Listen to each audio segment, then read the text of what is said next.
hello. What's up tonight, everyone? Welcome. Fine. Uh-oh. Oh, no. Oh, no. Why am I not here? Oh, dear. The webcam. What happened to my webcam? Hang on. We have a sweet new setup. Although, I'm not sure what happened to me. Oops. Oh. Hang on. Where's the beard cam? Hang on. I got an idea. I got one idea. Give me 1 second. I think we have to. Uh-oh. Awkward.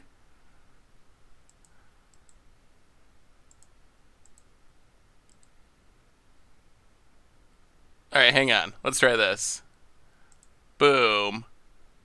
Hang on. Oh, sorry. We got this sweet new setup. But the end result is... Hey, wait. Maybe. Oh, wait. But there's no green screen. Oh! Oh, this is awkward. So I don't know what happened to the webcam. Something went wrong with the webcam. Oh, my apologies, everyone. 1 second. I'm really good at this. I promise. I don't know why it disappeared. Oh, hey, look at that. I have the technological prowess. All right. We made it. Hello.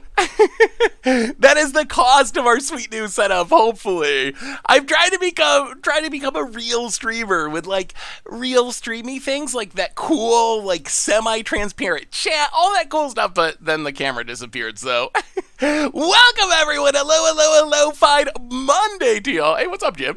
Good to see you. What's up, Hyperlink, and also and Phelan and Icy Knock and Strictly Jess and Swing for Zero. Sorry about the clunky start. It is a historic kind of day, and we got some sweet decks. We got a couple of sweet decks I want to try out today. So number one, we have Paradox Engine combo decks. 2 different versions that we could try. So these decks, I don't know if you've seen them or not. They are really sweet. They're really sweet. MTG Midnight Mothy, welcome to the Fishbowl. Thank you so much for your subscription. Big super for you. Thank you. Uh-oh. The webcam's not 100. Oh, it's so close. It's so close, but yet so far. That's why you normally don't try to set up a green screen in the middle of a stream. That's one thing. If you ever want to start streaming, that would be my advice to you. Don't try to set up your webcam midstream.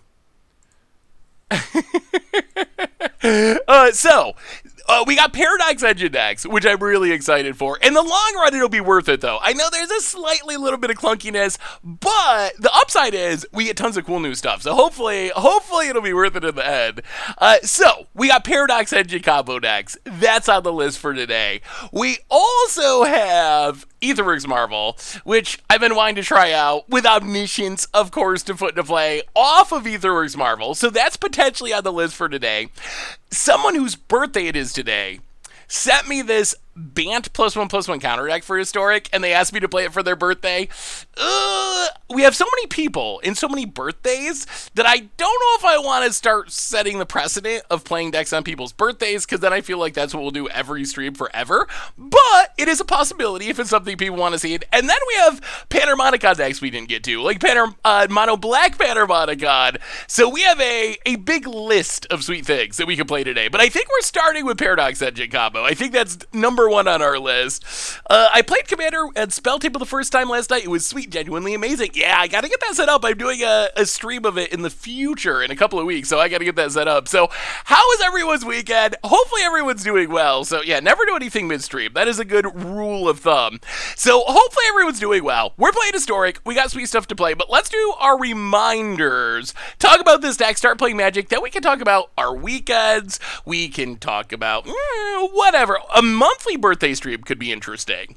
Like, if your birthday's this month, send in a deck, and then one stream a month. We do it almost like the preview stream, where we do a couple of matches with each deck and try to get through a whole bunch of them. That could work. I played you a few days ago. You were on Paradox Engine, and I was on Money Black Tiny Boats. I had some lucky draws. Yeah, I like the Tiny Boats deck. It reminded me of the one that we played a while ago. But yeah, you got me good. I got a little mana screwed in one of our games, if I remember, which was really frustrating. But yeah, Tiny Boats is super sweet. That crazy Mono Black streamer played a crazy Aetherworks Marvel deck with Green Energy Elephant that was nuts. You should try that one out. With the Green Energy Elephant, really interesting. I noticed, so as I was building around Aetherworks Marvel, there is a couple of really important cards. Let me pull up Kaladesh, and then I promise we'll do our reminders and start playing Magic.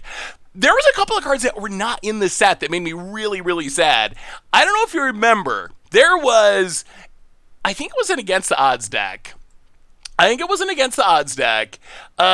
Marvelous Paradox, I believe it was called. It was Paradox Engine and Aetherworks Marvel back when it was in Standard, and it was so sweet. The problem is we didn't get all the cards we needed. There is a silly whale. I think it's called Aetherflux Whale. There's a silly whale that was, it must be in Aether Revolt. And then there's also the big green energy mythic. Neither one of those actually showed up in the set, so we can't actually play that version. The big energy production is missing. Where's the... Oh, maybe they're both in Aether Revolt. But anyway, that was disappointing, because I really wanted to try to rebuild that deck. But yeah, the Aether Tide Whale, Aetherwood Basker, both of those are missing. Those are like key parts of the deck. Megazilla, welcome to the Fishbowl. Thank you so much for your subscription. Big super cheer for you. Thank you. So yeah, the whale was key because it's a free spin. The idea was you play Aetherworks Marvel, you play Paradox Engine, then you just keep spinning and spinning and spinning. You get the whale, you get another free spin, then you get the Aetherwind Basker, that's another free spin. So the idea is you go through your entire deck with Aetherworks Marvel, and it was really cool, but they didn't reprint all the cards that we needed. Reverse Engineer, rest in peace, Aetherworks Reservoir combo. I mean, this is technically Aetherworks Aetherflux Reservoir combo in this deck as well, so Infinite Bounce Life Gain. Ooh. That sounds sweet. Anyway, let's do our reminders, and then we'll talk about the deck, start playing Magic. Then we can talk about this and that and the other thing, our weekends, Magic, whatever you want to talk about. Oh my goodness, the Bills. Not the Bills. The Bills are not on the conversation topic for today. Anything else, except how in the world do you lose on a Hail Mary? How does that happen? That's just things that happen in the real world of football. But the Bills, though, find a way. They find a way. Very old school Bills. Bills performance yesterday. Replay YouTube. That's where you'd find all old streams, including this one in the future. Normal YouTube, if you missed it. We had our first Dank or Jank, although I might, it looks like we're going to be changing the series title for next episode. Although the series will actually be the same. However, you should check it out because it's actually super sweet. Yeah, there were tournaments over the weekend. Crim was able to win a F2K tournament, which was really sweet. The Mox had some good old Moto drama, which is always fun to have some Moto drama. So that was interesting. A reminder that our sponsor tonight, this afternoon, whatever time it is in the part of the world that you're from, is Card Kingdom. And you can get your Magic cards, like Commander Legends pre-orders, or anything else at cardkingdom.com. Even get a free Scoop Soldier sticker. Just let them know you want one in your order notes. So thank you so much to Card Kingdom for supporting the show. Otherwise, merch page has tokens, t-shirts, playbets, giveaways, supports the stream, and the channel, and the site donations. Always appreciated. Never required. $2 or more gets your message read on stream. So why change the name? So the reason to change the name is, someone messaged me, Marin, I think it is. I hope I'm not mispronouncing their name. But Marin, another Magic YouTuber, and they said that they had a series with that name that they had done a couple years ago, and having the same exact name as another series would not be ideal for anyone. So out of respect for that, even though I don't think it's an active series, out of respect for that, gonna come up with another name. Although the actual content is gonna be the same. So anyway, those are reminders. Let's talk about this deck. So deck 1, this is Paradox Engine Aetherflux Reservoir Mono White combo. So the idea of this deck, oh man, it's really fun. It is really, really sweet. Trash or Cash is pretty good. If you have other ideas, I'm definitely open to hear them. So the idea of this deck's really sweet. We are a Paradox Engine combo deck. The idea of this deck, we got a bunch of mana rocks. We have Tomer's favorite Hedron Archive. We have Guardian Idol. We have Mind Stone. These ramp us into Paradox Engine. More importantly, once we have Paradox Engine, whenever we cast a spell, we get to untap them. Throw something like Mystic Forge into the mix, and there's a pretty decent chance we can play literally through our entire deck. And then eventually we find Karn the Great Creator. Karn can get a bunch of utility stuff. Most importantly, it gets Aetherflux Reservoir from our sideboard. Then we cast a few more spells. Then we take in 50 our opponent's face. So that's the main idea of this deck. Paradox Engine, essentially mono colorless. We got a little white mana for Glass Casket and some timely reinforcements in the sideboard, but very close to mono colorless Paradox Engine Wombo combo. So deck number one, let's try it. Let's see how it goes. Did Archive ever see play in Standard or Modern? Archive never saw play in Modern. It did see some play in Standard, honestly mostly in decks like this. The idea of using Paradox Engine as a combo piece, that is not brand new, although it was never like a actual legitimate top tier deck in strategy because you were missing out on 2 mana rocks. Janked or ranked up isn't, that's not bad. Dank or Stank. Dank or Stank is reasonable. There's gotta be another one. It was a fun series to play though, and people seem to really like the Jank or Dank idea, like testing out the arena deck. So I think I'm gonna keep doing it because people liked it. You think it's possible to build a good paradoxical outcome deck in Historic? Yes, I do. I think that we'll take it. Mana Rock, Mystic Forge. I mean, we're like a Paradox Engine away from going infinite. Jankbusters is actually pretty good. MTG Mythbusters was another one that was at the top of my list before Jank or Dank came up. Opponent. Got a bones. Oh yeah, we also get Metalwork Colossus. I forgot to mention that. Metalwork Colossus is another key piece of this deck. Did I miss a sub? Oh no. No, I didn't miss a sub, did I? I hope not. Opponent gets it, hits us. Well. We will Inventor's Fair. We will Hedron Archive. Are we going to be fast enough? We just need Paradox Engine. If we find Paradox Engine, we go so incredibly infinite, and it is so sweet. Vote it. Bring it. Down to 14. Sure. We should be able to get down this Colossus at least as a blocker. Mexer Bro, welcome to the Fishbowl. Thank you so much for your subscription. Big cheer for you. Playing against a lot of energy lately in Historic. Marvel in particular. Yeah, Marvel is on our to-do list for today too, to give it a shot. My apologies, Max Bro. New setup lags. Wait, is it? I hope it's not lagging. Is it lagging? Scoop it or skip it. That's also pretty good. All right, let's play Mystic Forge. Karn on top. Play Chromatic Sphere. Play Ether Hub.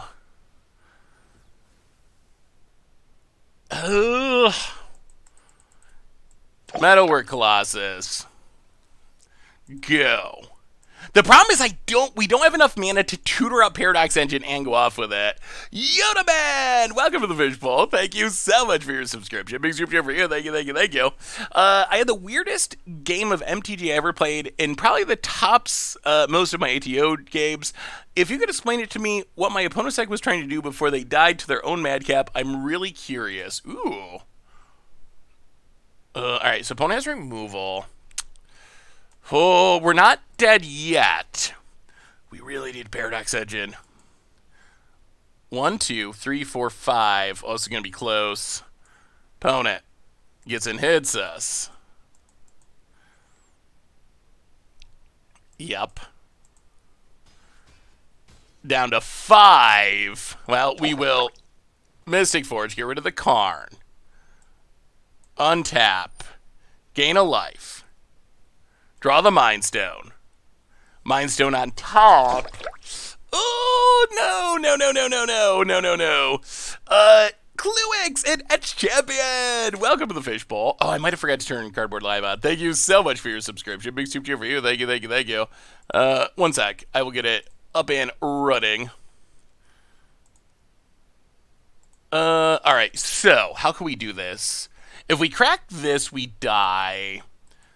Can Karn, is there anything that Karn can get us that actually saves us? I don't think there is. Oh, we might just be dead. Platinum Angel, too much mana. Aetherflux Reservoir. We can get a glass casket. But then we can't hit this. Well, okay. We will... Chromatic Sphere.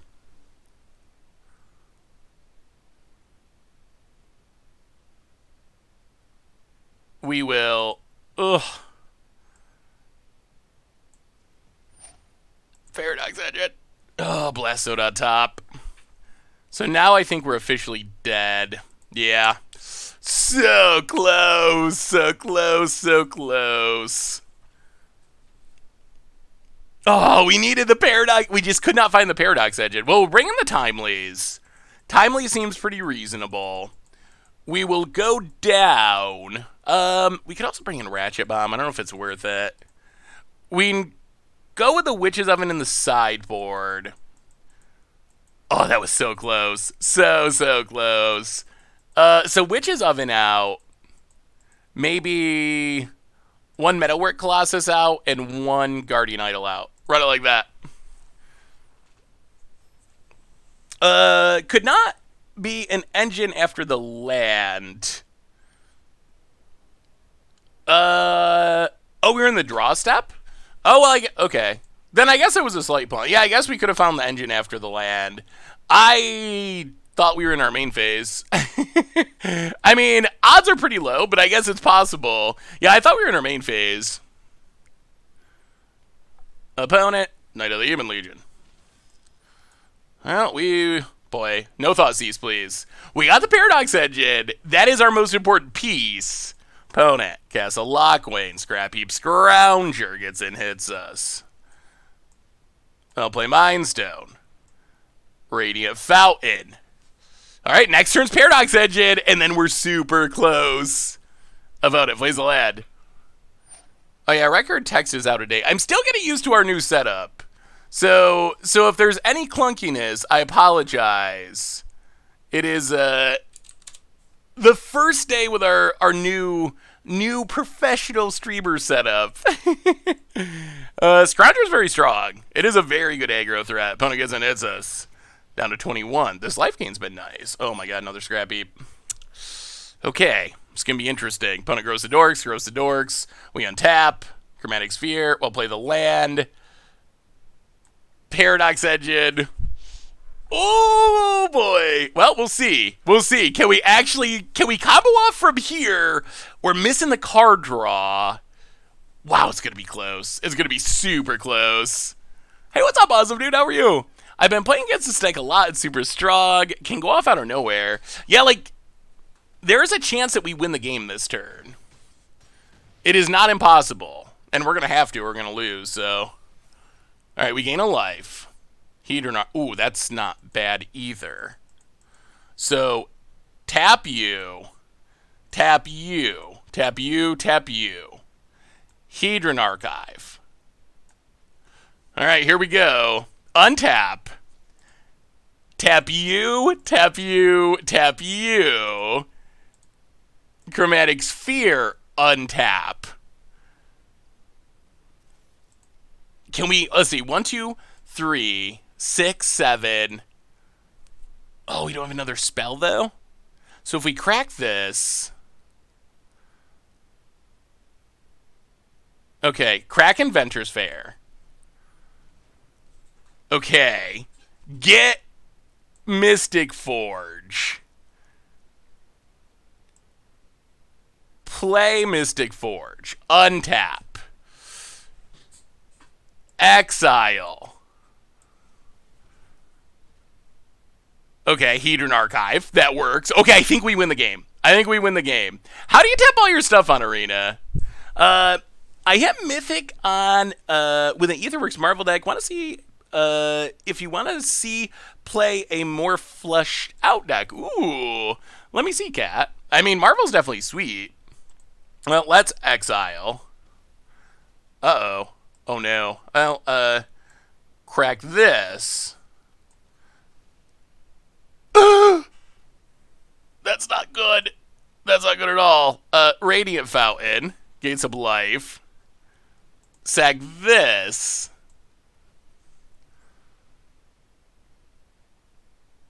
Oh my god. Just barely. Just barely. Huh? What? What happened? What did Arena do? What in the world? Why did a whole pile of stuff pop up?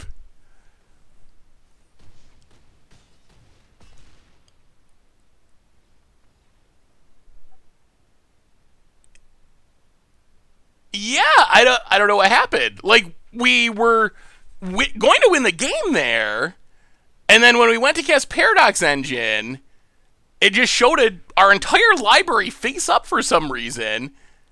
And then when I declined because I had no idea what was going on, it went to the opponent's turn.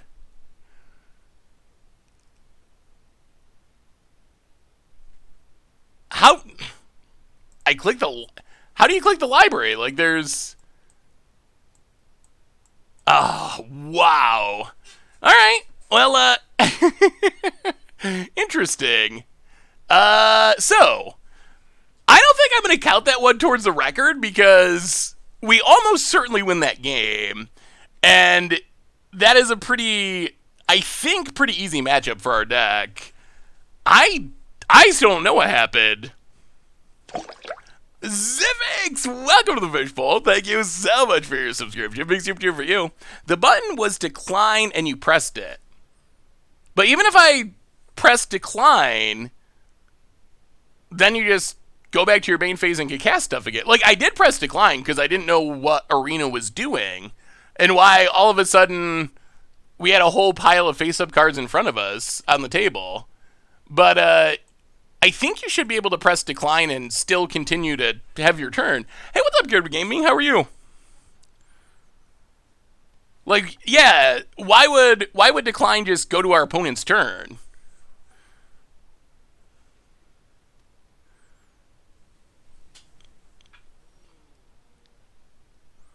I mean, we could have cast our Paradox Engine. Yeah, I don't know. Yeah, Monument's very good in the deck. Opponent has a Rogue Refiner, so Sultai Energy by the looks. Sure, grows a cup, gets and hits us. Yeah. Well, we'll play a land. We'll play Mystic Forge. Pass the turn. Well, here we go. Will we be fast enough? I played a Banefire version of this deck. That's sweet. I actually think Cub's pretty medium. Cub's a card. Think of Cub like Robber the Rich. Cub is very impressive in the right matchup if you're on the play. But in matchups where there's removal or when you're on the draw, I think it's pretty bad. Like, unplayably bad. Glayblue, welcome to the Fishbowl. I mean, I think you still put it in your deck, but I definitely sideboard it out based on play draw all the time. Opponent, gonna get in, hit us, gonna grow the Cub. Well, is it enough? So we need Paradox Engine, and we probably need more Mana Rocks. Opponent, it's us down to 10. Winning a die roll would be sweet. Alright, more land. Alright. Opponent plays an ooze. Well, we draw Inventor. Oh my god, even more lands. That's a lot of lands. Well, we will go to 8. Get rid of the land. Oh, Forsaken Monument would be sweet, but I don't think we can cast it. Well, play Glass Casket. Gotta hit the Cub. What would Phoenix get besides Baral? Wait, why are we talking about? I'm so confused. Is the deck list incorrect? I'm counting 57 cards in the main deck. I can double check and update it again. I'll pass the turn and see what happens, I guess. I think we're gonna be too slow here. Cub did some work that game. Right matchup and on the play. Why are we talking about Phoenix? Opponent has Vraska.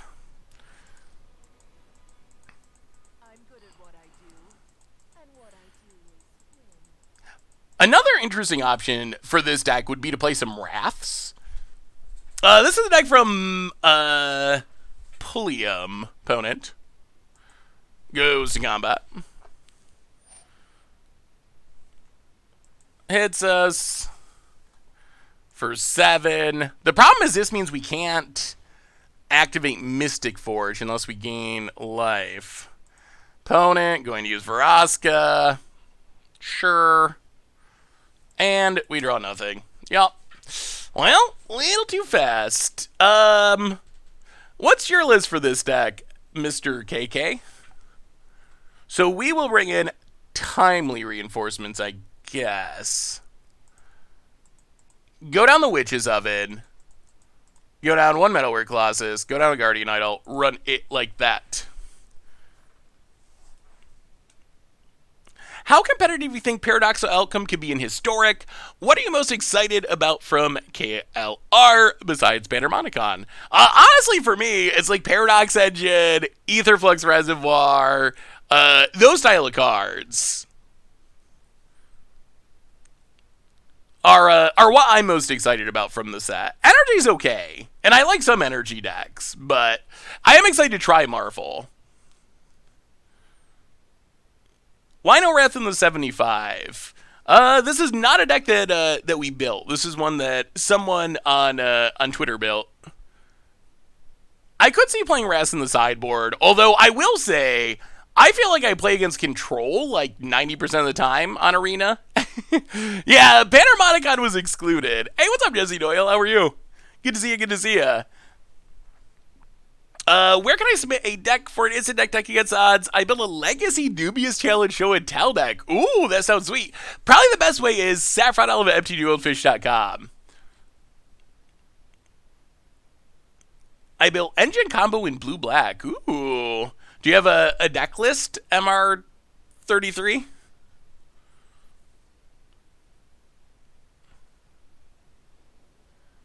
I want to see Module Tron now that we have Kaladesh Remastered. Are there actually the pieces to do that?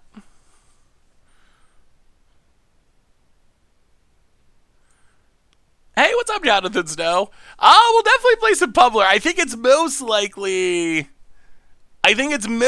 to show up on Budget Magic.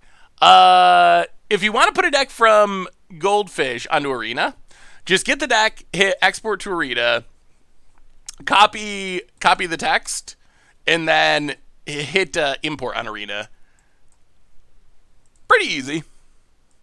Green screen is flickering. That's not ideal.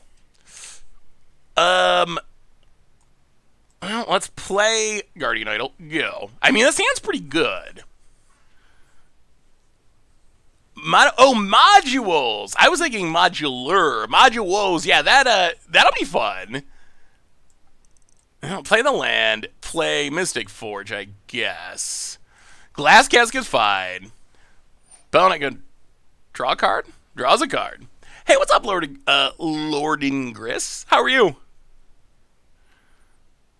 I guess I gotta not move. Or maybe I need to get more lights or something. It seems fine if I don't move, but I feel like if I move too much, then sometimes the green screen gets wonky. It's also true that I had to reset up all of it during the stream, which means it's probably not as finely tuned as it normally is because it was all a last minute thing because the camera wasn't working for some reason. Yeah, let me see, MR. Opponent gets to draw a card. Sure. We untap.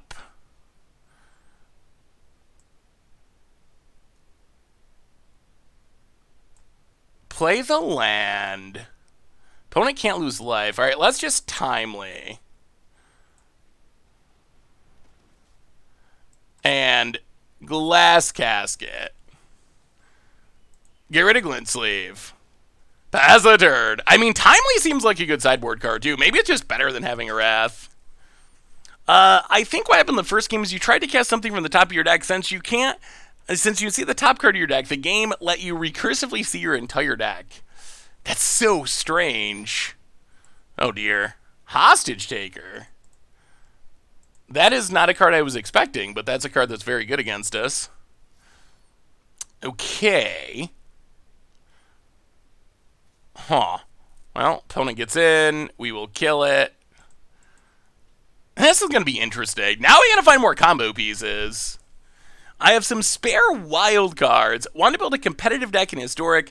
It was between Paradoxical Outcome and this deck. Which one would you recommend to me? Well, I feel like it's a little early to consider either this deck or Paradoxical Outcome a truly competitive deck. It's just, I mean, Kaladesh Remastered has only been out a couple of days, so I feel like it's probably best to wait a little bit. Well, really? All right. Well, wanted to hold on to that for Paradox Engine purposes, but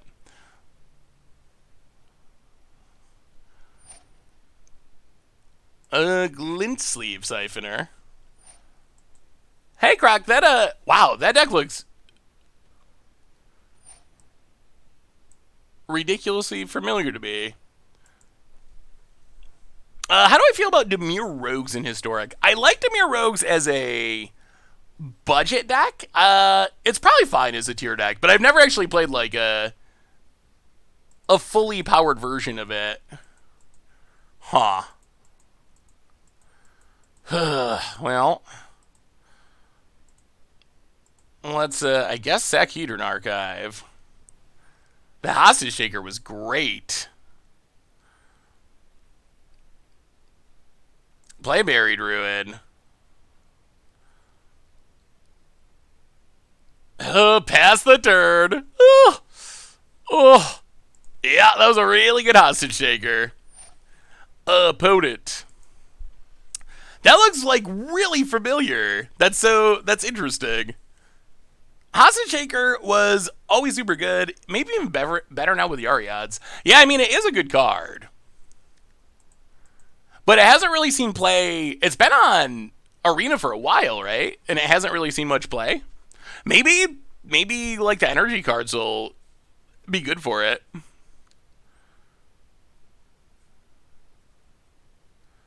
Contraband Kingpin's sweet in a artifact deck. Good blocker against aggro, and then the Scry offers some nice value.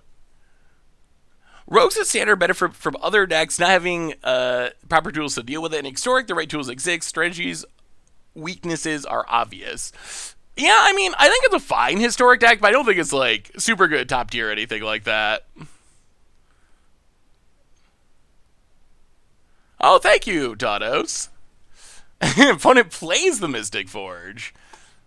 I assume it'll be less valuable to them than it is for us. Grafdigger's Cage. Well, alright, that does shut down our Mystic Forge. Not ideal. Opponent with the big attack. Hits us. Sure. Oh, not feeling good about where we're at, honestly. Down to 14. Now we untap. Hedron Archive. Well, Hedron Archive number 2.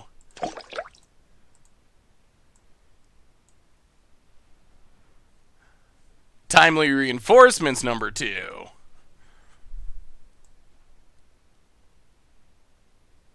Guardian Idol, Risk Factor! Welcome to the Fishbowl. Thank you so much for your subscription. Big super for you. Thank you. I think we're going to have to crack it on one to get rid of the Grafdigger's Cage. Like, Grafdigger's Cage, I think, is a bigger issue at the moment. Opponent pays life to exile. Pass the turn. We had to shock with Dunes to get our life total lower than our opponents to gain life with Timely. We were 14-14, so we need to spend the life to get lower. Opponent was probably going to straight at the top anyway. Got lucky with the cage. All right, opponent exiling their deck, Siphoner Longtusk Cub. Draws a card. Well, we'll see. I mean, the nice thing about this deck is we're usually like a draw away from winning. Like, if we draw Paradox Engine, we could still just win from where we're at right now. Like, that's how explosive the deck can be. I think we gotta blast on the Grafdigger's Cage at some point. That's the card that's gonna stop us from winning. Glint Sleeves, we got tokens we can block with. So hopefully we just kill the Glint Sleeves. But I think we got to be able to execute our game plan. Oh, boy, that's a lot of hostage takers. Good golly. Oh, wow. All right. This is not good. Okay. That's a lot of hostage takers. Grafdigger's Cage stops Mystic Forge, which is the card that lets us play through our entire deck. Because we can't cast spells from our library. Opponent goes attacking. Well, we get to kill their board. Oh, they took our card draw too? This is going horribly. Oh, block.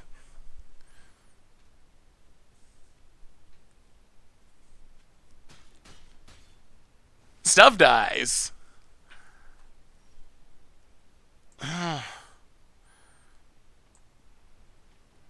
We draw Karn, but I'm not sure this Karn is good enough with how this game is played out with all these hostage takers. We can't get anything that's immediately helpful.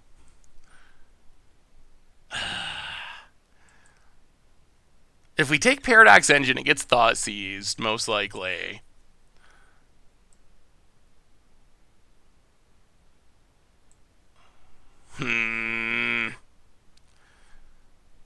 Can opponent beat Platinum Angel? I mean, Hostage Taker beats it for one. So, we know that they have cards that beat it. Well, alright. Yeah, we're going to take it. Whatever. Pass the turn. They haven't Thought Seized this yet, so maybe they just don't have it? We'll see. Hey, what's up, Dogabeth? How are you? Good to see ya. Happy Monday.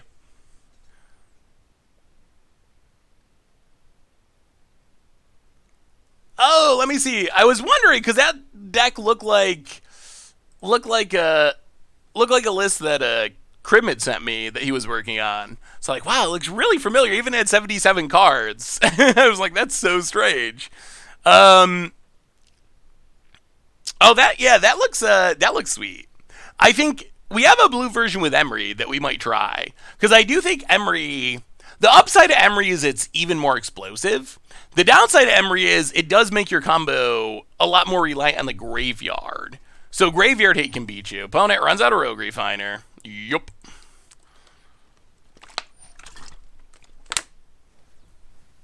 Looking for Thoughtseize. Opponent is down to 9. I don't think we've attacked them once. They've done this all to themselves. Hey, what's up, Trans Girl Jade? Good to see ya.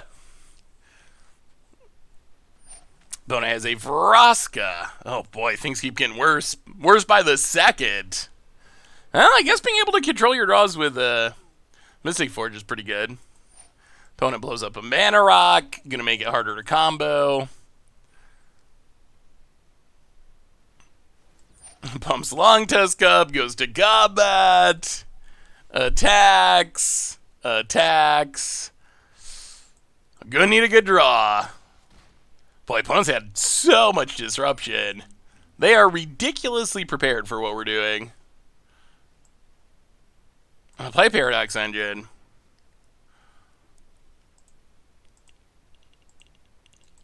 Play a Mind Stone.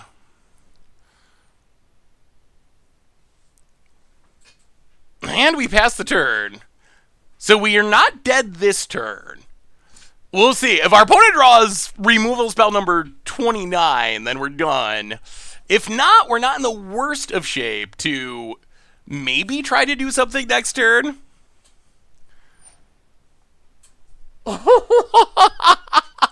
Wow! Oh my goodness. Well, I mean, I guess our opponent planted their flag that they're not going to lose to an artifact deck. And they did not. Good lord. I haven't seen Manglehorn since 1996. Well, I guess it was 2016 actually, but Debate Bro, welcome to the Fishbowl. Thank you so much for your subscription. Big super cheer for you. Thank you, thank you, thank you. I mean, we got to combo off at least. We were comboing off before the arena bug ruined it last time. So technically, we've only played one actual match with this deck. Because match 1 was the arena win. Hey, what's up, Debate Bro? How are you? I'm doing well. So my buddy made the Tyam deck, has been all kind of hyped to see you play it. Yeah, Tyam's definitely... Alright, we're going to keep it. We'll see. We'll see how many Manglehorns this opponent is running. Actually, I'm expecting to run into just, like, the 20 Counterspell deck at some point here soon. We're about due to play Counterspell Tribal. Well, Guardian Idol, go. Most of chat might not have been around today. Yeah, I mean, it obviously wasn't... Manglehorn wasn't that long ago. 1996 was what? Like Necro? Necro Summer? To be fair, everyone's playing artifacts in Historic, so many variants of this deck and other artifacts too. Very important to have several sideboard slots dedicated to artifacts, maybe even 5+. Yeah, I mean, I guess that does make sense. I'm gonna play a land, play a card.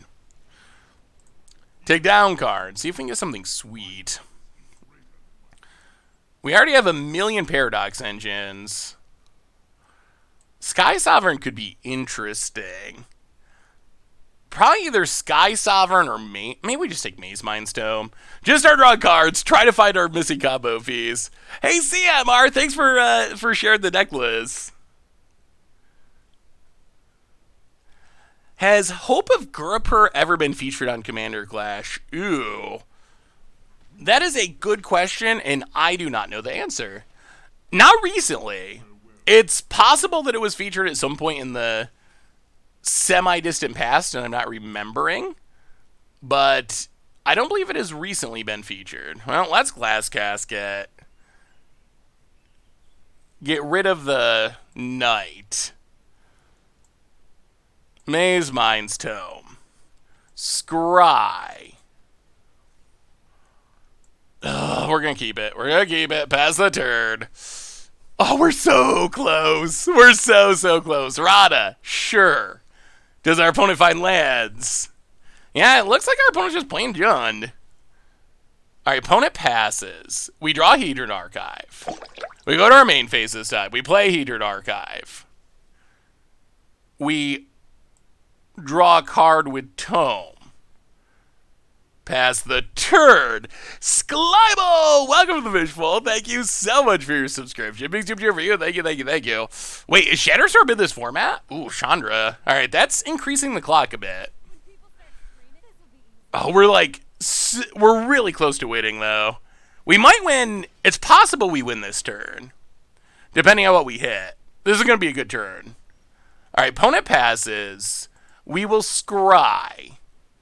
We're like a draw away from just winning. We'll keep the land, I think.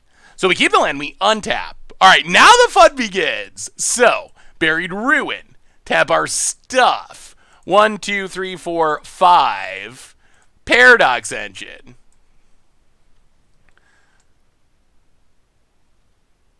Chromatic Sphere. Untap everything. Tap everything. We still need card draw. Crack this. Karn. Well, Glass Casket. Untap everything. Get rid of Rada. Tap everything. Karn. Untap everything. Tutor with Karn. We will take Metalwork Colossus. Tap everything. Play Metalwork Colossus. Untap everything. Yeah, we don't have a Forge in the sideboard. Tap everything. I recently learned that QQ actually taps everything, which is pretty sweet. So we have Metalwork Colossus. I'll draw a card. Gates of Life. Oh, that's interesting. Well, Metalwork Colossus. Untap everything. Karn. Yes, please. This is more like what we want to be doing. Keep the new card. Take down card. Get Witch's Oven. Tap everything. Play Witch's Oven. Untap everything. Hedron Archive. Draw a couple cards. Ugh. Boo. Well, okay. The Fizzle... We couldn't hit the card draw. The Fizzle's odd. Witch's Oven combos with the Metalwork Colossuses. Metalwork Colossus, so you can sack 2 artifacts to return it from your graveyard to your hand. So with Witch's Oven, this just goes infinite. You can get to the point where Metalwork Colossus is free, sack it to Witch's Oven, you get 2 artifacts, sack the artifacts, get it back, untap everything. So essentially we have infinite mana right now, but we need the card draw to go with it. That's what we're missing, is card draw. I've been playing Green White Death and Taxes and Historic, similar to Cribs. However, it's been hard keeping up with the card pool of the format. It's fun, though. Yeah, I can see the tax plan being a little tricky. Opponent. Alright, so we will sack Metalwork Colossus. Also protects against exile-based removal. The forges are all in the main deck. So there's no... That's what we want is a Mystic Forge, but they're all in the main deck. Well, untap. Radiant Fountain.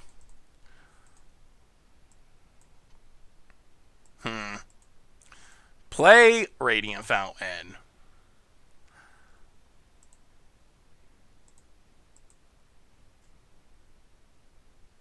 Oh, we only have 2 mana at the moment? Ugh. Well, Buried Ruin. Get back Hedron Archive.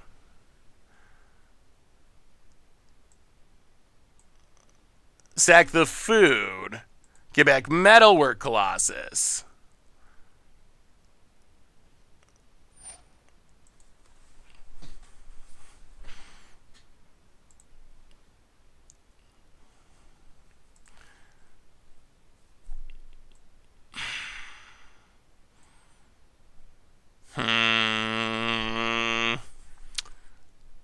I mean, Chandra's only at 4.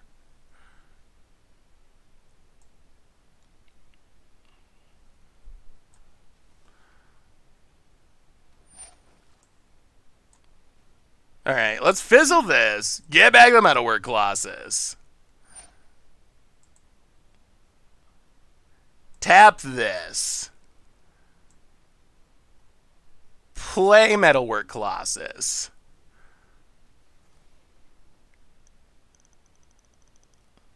Hedron Archive. Untap everything. Oh, we're gonna try. We're gonna try to win. I don't know if we can. We will take a... I guess Sorceress Spyglass. Tap, tap. Sorceress Spyglass. Glorybringer Night Ooze.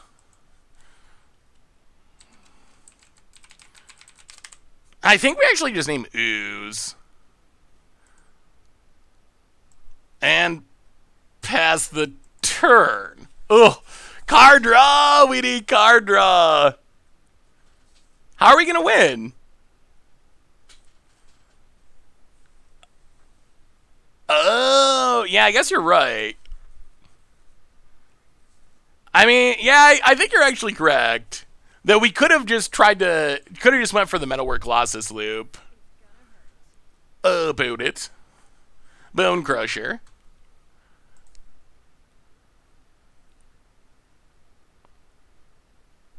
About it. I mean, isn't actually correct and 100% correct the same thing? Actually. About it. Kills a card. The Metalwork Colossus loop is kind of like the backup plan, so I just wasn't actually thinking about it. About it. Runs out. I mean, I think we still win this easily.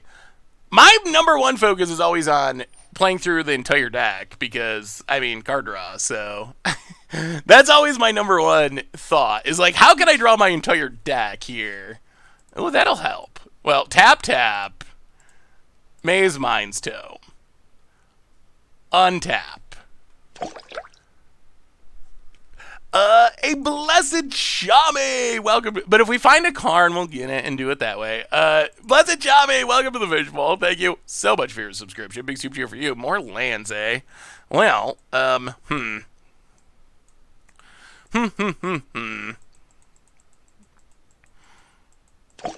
Interesting.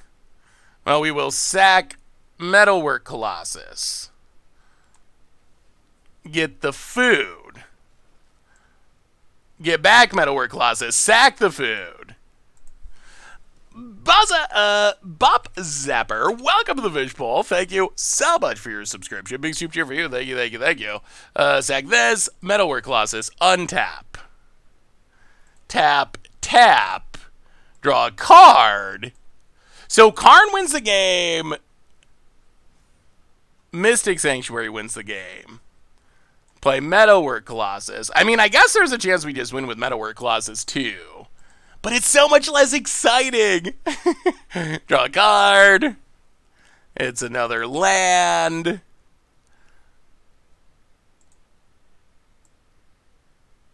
Huh. I'll sack Buried Ruin.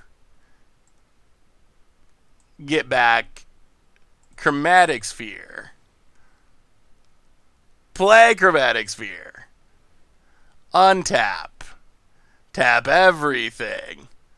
Can we just start QQing yet? Let's see. Sack this, draw a card. Add white. Another land.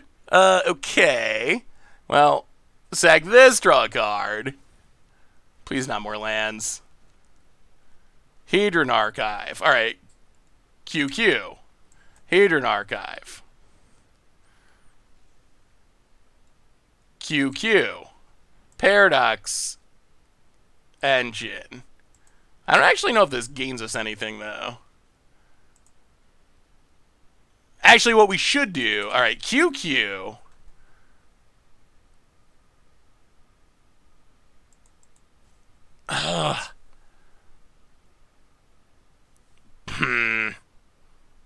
So we're just fizzling again? How does this keep happening?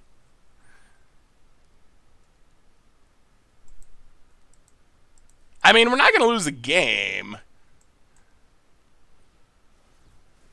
Play the land.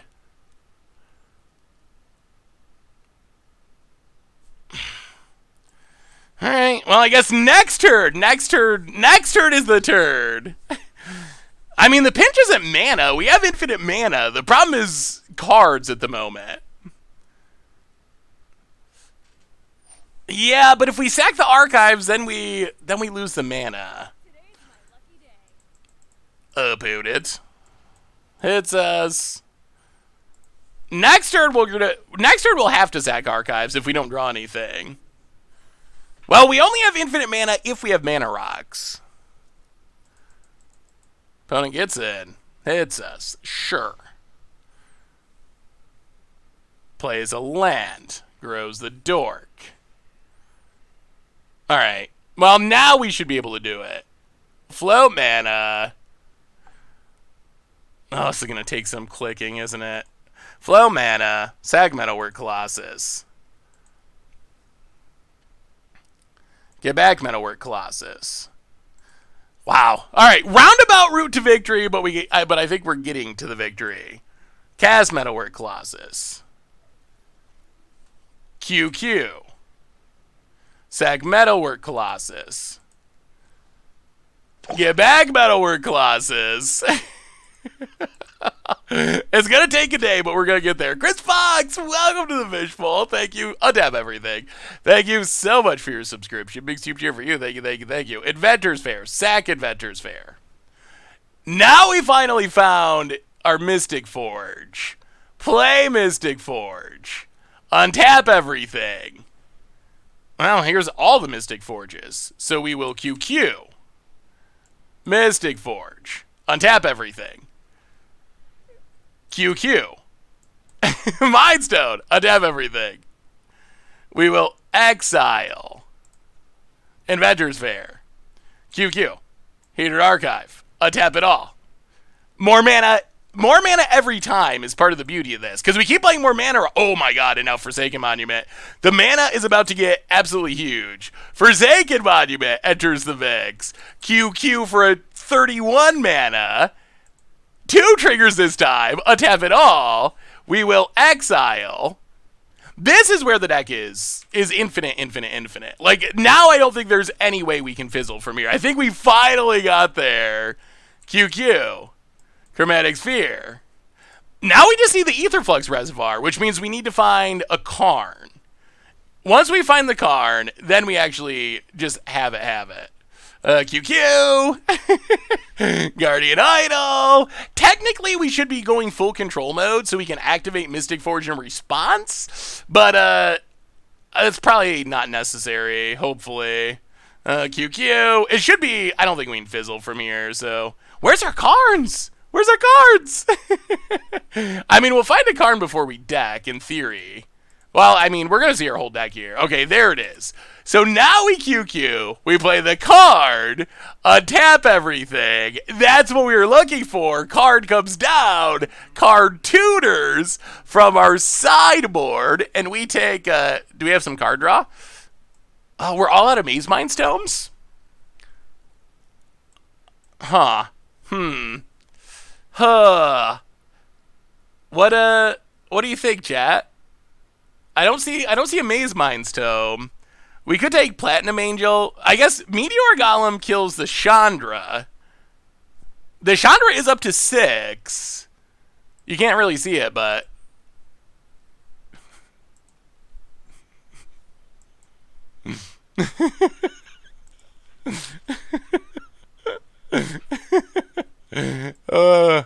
I'm sorry, chat. I'm sorry. I couldn't resist.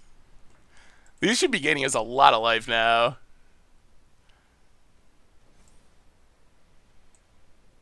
Go away animation. Alright, Pone scoops it up. How many? Alright, chat, raise hands. How many of you thought I was again punning and actually not going to get Aetherflux Reservoir? Oh. Yeah, Shatterzorb gets us. Like, Artifact Date's really, really, really good. I mean, you can see how sweet the combo is. Like, the combo is so cool when it goes off. I mean, I can't blame you for thinking I was actually punting, because I did just do that punt a few minutes ago. Yeah, I know, so I can't blame you, because I actually did do that earlier, so. Hey, what's up, Raidware? How are you? With Forsaken Monument, do you think we'll ever see Eldrazi again? Yes. I wouldn't be surprised. I think we will. Have I tried Indomitable Creativity Terror the Peaks? I have not. Hey, what's up, Doctor? How are you?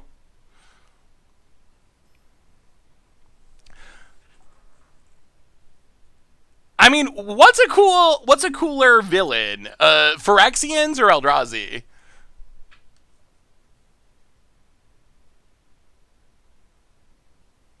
Hey, what's up, Bizza? How are you? Good to see you, good to see you. Welcome, welcome, welcome. Ugh, no lands. No lands, no keep. Well, one land, but one land is not enough. I think Omnath is going to eat... Wait, Omnath is going to eat...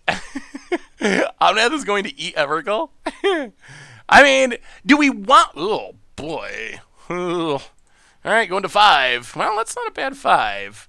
We will put Forsaken Monument and... Oh, we're gonna be greedy. Ether up to the bottom. Please no Thoughtseize. Please, Magic Gods. If you were ever going to be good to our poor little artifact deck. Okay, now we do need a land. We do need a land. Do we want more Eldrazi? Like, is that something that we actually want? Hey, yeah, Destructor. I think, the Cleric deck looks sweet. Well, we got the land. That means we're almost to the fun starting. Opponent, Blooming Marsh. And...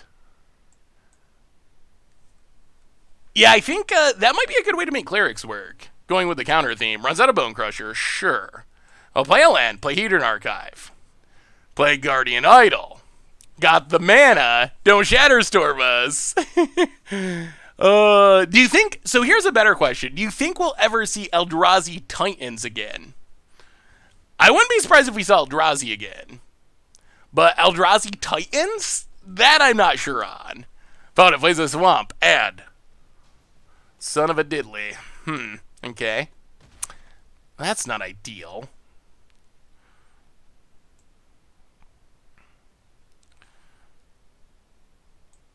I don't play Mystic Forge. Pass the turn. Maelstrom Pulse? We have played a lot of... oh, boy. And more lands on top. We have played against a ridiculous amount of hate. Opponent plays a land passes. I'll play Hedron Archive. Play Shaffet Dudes. Oh, no. And there's a Glory Bringer, and we're dead.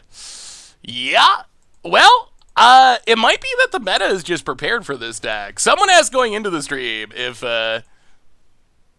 Paradox Engine would be banned, and I think the answer, as we're seeing here, is like incredibly clearly no, because like people can just play a million hate cards, and a million hate cards make it very difficult to win with this deck. Like, you are built around one of the most fragile permanent types in all of Magic. Like, artifacts are super easy to kill. Yeah, I think that's what I'm realizing. I think because I first played this deck a couple of days ago, and it was kind of just like stomping everyone. But it seems like people have already adjusted. It's really insane how fast the metagame...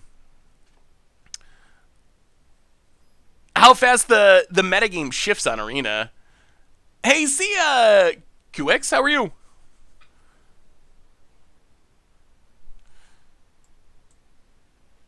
Well, being good at best of one doesn't appeal to me too much, because I don't really play best of one. Play a land best of turn. Opponent, Knight of the Eben Legion. Well, play a land, Glass Casket. Get rid of the Knight. Go. I mean, this hand has all the 4-drops we want. We'll see how many Thoughtseize is. Well, there's one. Thoughtseize number 1. What about switching to a colorless Planeswalker version in... oh my goodness. Ugh. Well, we said we'll see how many Thoughtseizes they have, and the answer is all of them. We drew another Karn, which isn't the worst for future purposes. Yeah, we'll probably try Marvel after this match. Opponent runs out a Murderous Rider. I'm gonna play a land, play Hedron Archive. And let's Chromatic Sphere so we can start gaining some life. Pass the turn. Thoughtseize Arena Bug right there. Oh my god. Alright. Disruption spell number 20. Ay, ay, ay, ay, ay. Opponent gets in, hits us, passes. We'll play a Karn. Bad news is we don't have anything great to tutor for. I wonder if the sideboard could be better. I guess we take the Maze Mind's Tome. Pass the turn. About it. Was working on a cube with one-word cards like Embercleave, Batterskull. Any favorite one-word cards? How about Panharmonicon? All right, removal spell number 5. Opponents kind of hit it all. Now there's a knight. Oh, this just keeps getting worse by the second.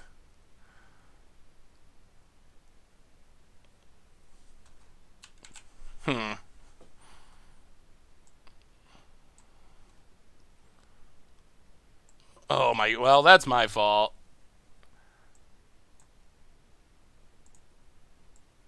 One, oh, so bad.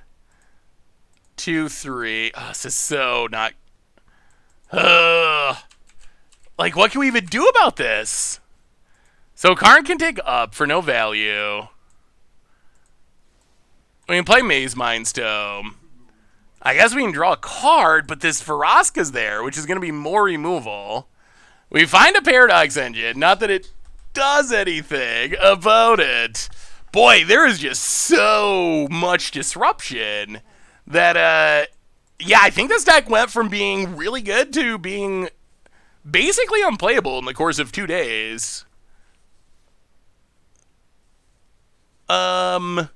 This is random, but do you think more functional reprints should be done like Jewel Lotus and Itlimoc Cradle of the Sun? Yeah, I mean, well, that does it. Draw a card.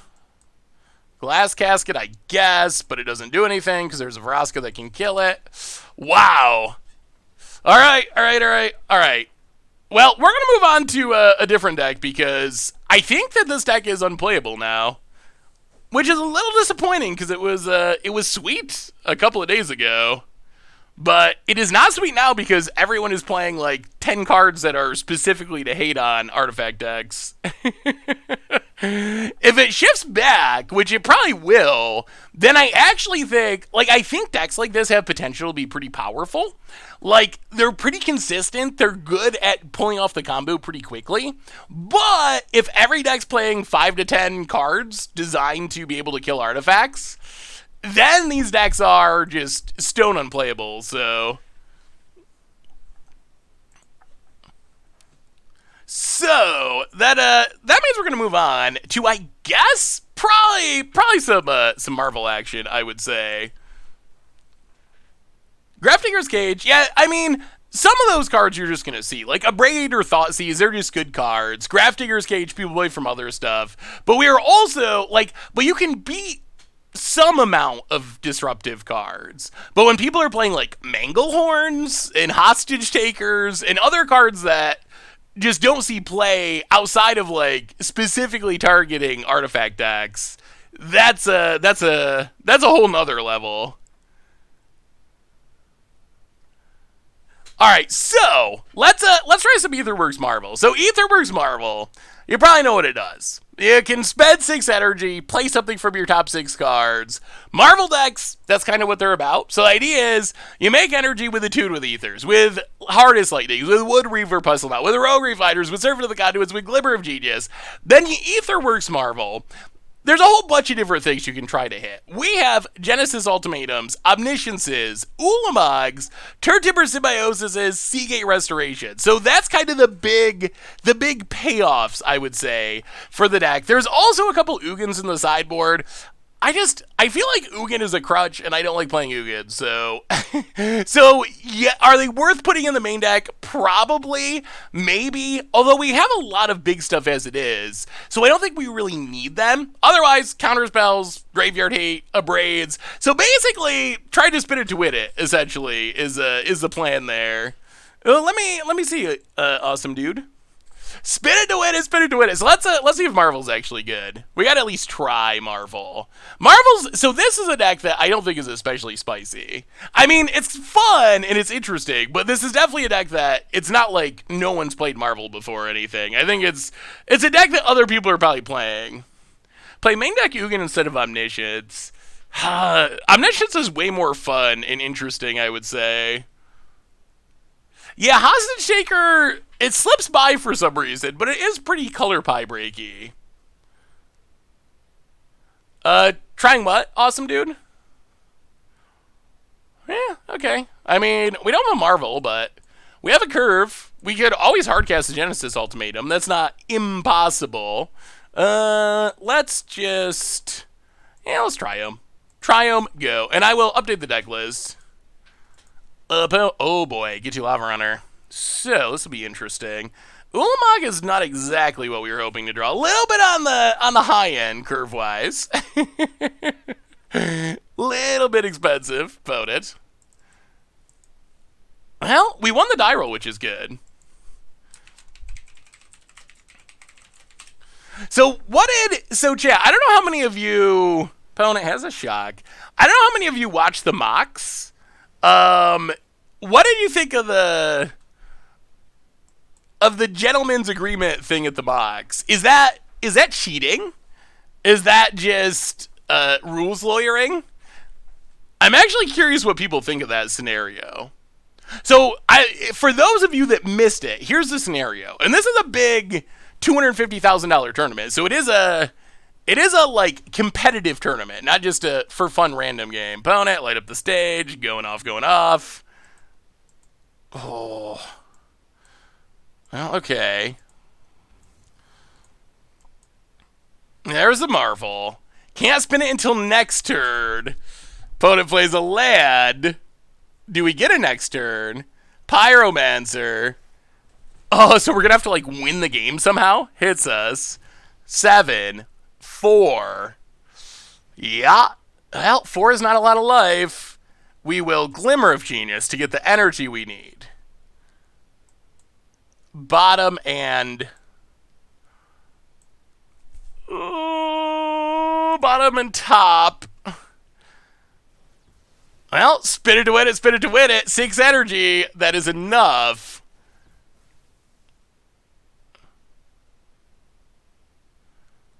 Why do we have 3 cards?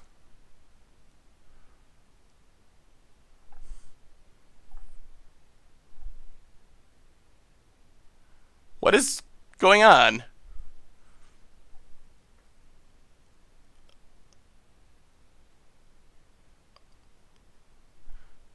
It doesn't show lands? Wow, Arena is a weird client. Well, kill a couple things, I guess. It doesn't show lands. Huh. Arena's just got all kinds of weirdness, doesn't it? They are probably lands. Yeah, that is a concern. Opponent. Passes. Oh, play the Puzzle Knot. Gates of Life get some energy. Activate the Puzzle Knot. Gates of Life get some energy. I thought it would show you all 6 cards. Well, spin it to win it. Into... Well, I guess Seagate Restoration. Draw a few cards. Play a Triome. No attacks. So here's the situation. Sorry, I got distracted by your spinning to win. Heckmage, welcome to the Fishbowl. Thank you so much for your subscription. Big super cheer for you. Thank you. So here's the situation. $250,000 tournament on Magic Online. The Magic Online Championship that was happening this weekend. Opponent passes. Hang on. Let's cast this first. Genesis Ultimatum.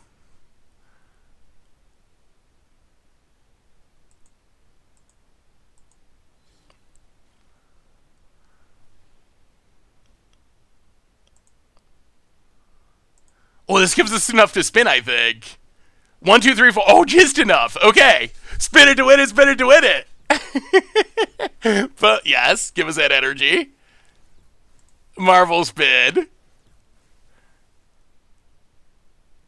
Genesis Ultimatum.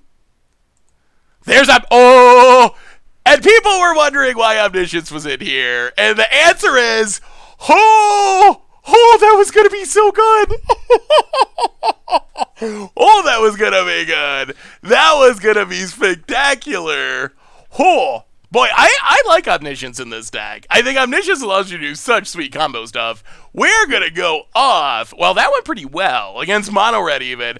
Okay, so here's the situation, chat. $250,000 tournament. It's Michael Jacobs against Oliver Chu. Michael Jacobs is playing Heliod Combo. Heliod Combo goes infinite with Heliod in Spike Feeder. It takes a lot of clicks. So, the two players agreed that they would essentially pretend like Michael Jacobs had infinite life because he had infinite life, but he would have had to take a lot of clicks to get there. So they agreed to pretend he's an infinite life. So Oliver's not going to kill him with damage. And essentially what ends up happening is, as it gets near the end of the match, Oliver just swings in and kills Michael Jacobs with a board full of Field of the Dead zombie tokens. So after they had a gentleman's agreement, quote unquote, that they would pretend like one player was infinite life. Yeah, for me, the first thing I thought of, if you're a longtime Goldfish viewer, and you remember the early years of Commander Clash, it reminds me of Jake. It is exactly something Jake would do. How Jake would like make a deal with you, and then he would backstab you, and then if you asked him about it, he would just say like, I lied. Just like, man, I lied. Like, no big deal, whatever. Like, you should have known I would lie. So I do think that people, like, it's obviously, to me, it obviously feels very scummy. It feels like a pretty extreme form of rules lawyering, I'd say. I don't think it's technically cheating, because it wasn't breaking an actual rule of the game of Magic. It was still pretty... No, just the two players agreed to it. Although this did happen on stream, and the agreement was in the chat on Moto, so all the viewers could see it. So that's oh no. That's part of why there was such a huge freak out, is it was... Wow, this is the most awkward. Well, you go to the bottom. Wow. Okay. Oh, dear. Oh, dear. Okay, that's a Marvel, sure. I mean, Marvel's one of our better draw. Wow, this is the most awkward of mana. About against it says. Thermo Alchemist, interesting.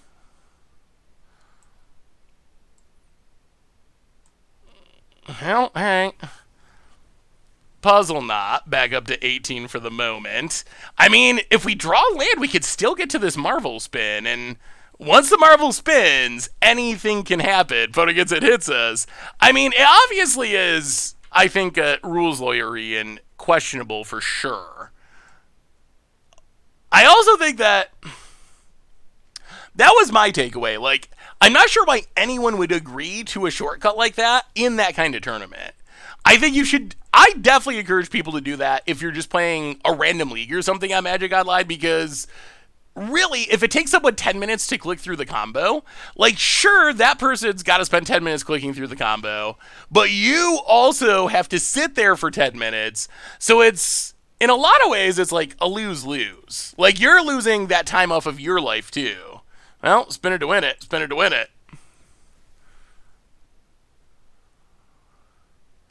Huh.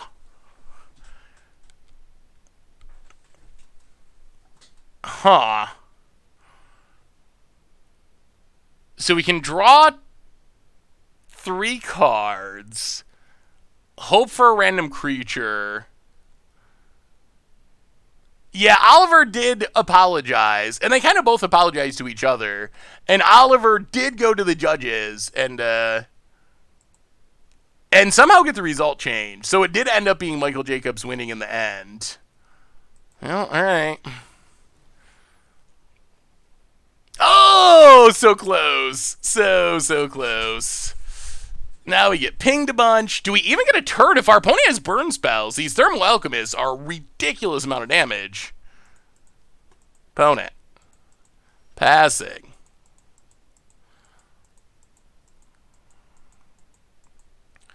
Well. Puzzle Knot.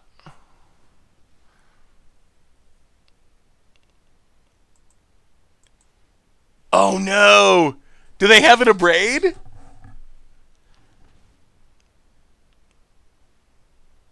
Shock.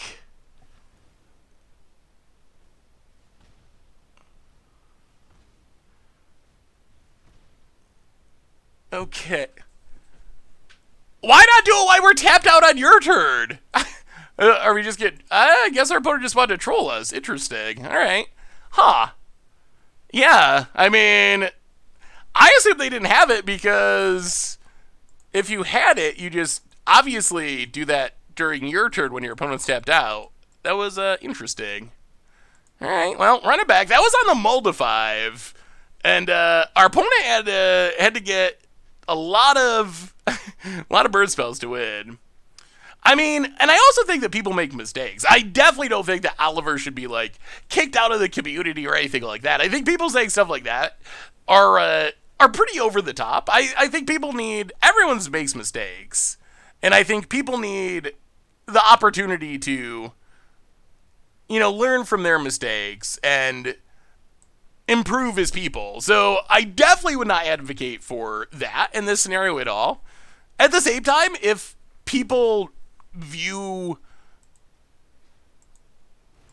I mean, if you do something that's scummy and people view you differently because of it, I think that also sort of, like, goes along with the territory of doing something other people find scummy, so...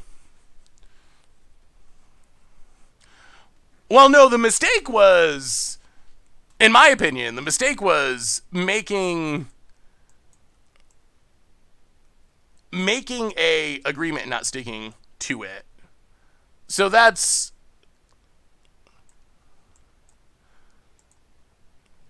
what I would consider to be the mistake. Not that the attack itself was a mistake, but it was a mistake to agree to something and then you know, not live up to that agreement, in my opinion.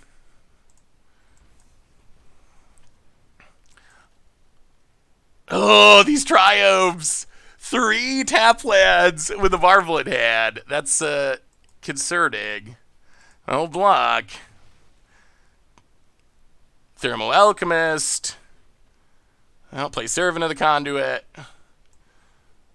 Play a Triome. Gonna need a good spin. Opponent. Pyromancer. Down to 9. Well, oh, we drew another Genesis Ultimatum. Play the Marvel. Spit it to win it. Ulamog.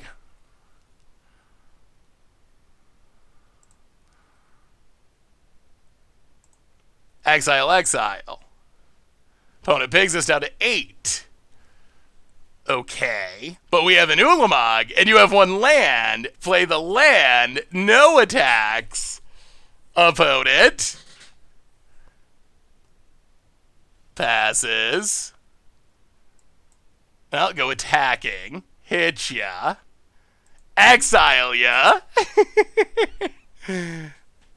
Oh, thank you, Holy Diva. I appreciate the kind words. Also, Daniela, I know I was talking to Crib today and congratulating him for winning the F2K tournament. Congratulations to you. You made top 8 for sure, right? What did you actually finish, Daniela? I didn't actually watch it because I was watching mock stuff. Yeah, Krim actually, he won. And it's especially funny because Krim, he didn't think he was going to make the top 8. So he was going to actually stop after the Swiss ended. He told his stream he was ending the stream and going to bed. And his stream had to, like, convince him to stick around. And Avona scoops it up. His stream had to convince him to stick around because there was an outside shot that he would make it on tiebreakers. Krim played the Krimiest of decks. I wish I had the deck list, because it's the Krim special. It's like Dimir control with a bunch of 1-ofs, 1 Ugin, 1 Ashiok, a Midnight Clock is his tech to fight against rogues. It was just like the most Krimiest blue-black control deck. Well, I mean, outside of Narset and Wheels, as far as making do with a standard deck, it was exactly what I would associate Grim with. It wasn't like some copy and pasted net deck Dimir control deck. It was just it was the Grim special. But it worked apparently, which is sweet.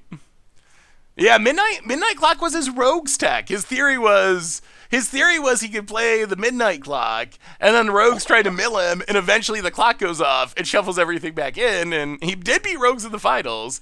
Variant, welcome to the Fishbowl for the 44th month. That is insane. Thank you for your subscription. Big super for you. Thank you. Yeah, I think it's up on the F2K Twitch.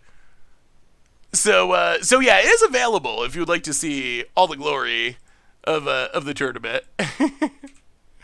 A quick reminder before we spin it to win it that our sponsor this afternoon is Card Kingdom, and if you need some Magic cards, you know where you can get them? The answer is over at cardkingdom.com. So what did y'all think of? This is fine. I think. Yeah, whatever. Fine. What do you think of the Jankerdank? I know we're gonna get a new name, but is it worth doing? Worth continuing to do? Is that something? I was a little worried because that's a lot of rounds to play with a really janky deck. So I was a little worried that people would be like, like that was cool for half of a game, but I don't want to keep watching it. We ended up 3-3 with Knights. Opponent went to 3? I don't know if I've seen anyone mulligan to 3 since London Mulligan rule became a thing, honestly. Especially not in Standard. Like, maybe some combo decks in older formats, but wow. Okay. Interesting. Well, I assume that works in our favor. If we lose this, there's a whole lot of issues going on. Yeah, I mean, I was surprised. I thought the deck was gonna not be able to win a game. So going 3-3, I was thrilled. Wall of Chaos for the 47th month, 1 month short of 4 years. I can't believe we've been doing that this long. Need to celebrate and get pizza or something next month. Ooh, that is a good idea. That is a very good idea. Well, welcome back to the Fishbowl. Almost for the 4-year resub. Big super cheer for you. Thank you. I think this is a secret lair. The secret lair dropped the head Walking Ballista. I think it's the sleeves for that. Puzzle Knot. I assume our opponent cannot have many counters in hand. And they probably can't spend it on a Puzzle Knot. Ooh, top 100 with Mardu vehicles? Nice! I have not seen or played against Mardu. I have not played or played against Mardu vehicles yet. Danker rank. Yeah, I don't know what the new name will be, but someone Marin pointed out that they had a series a couple years ago that had that name, and they weren't comfortable with it. So out of respect for them, I said I would look up another name.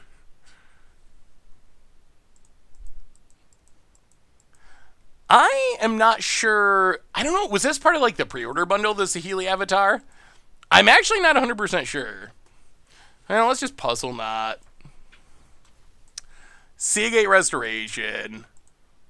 I mean, I'm not sure how we lose this. I'm surprised our opponents hit all their land drops.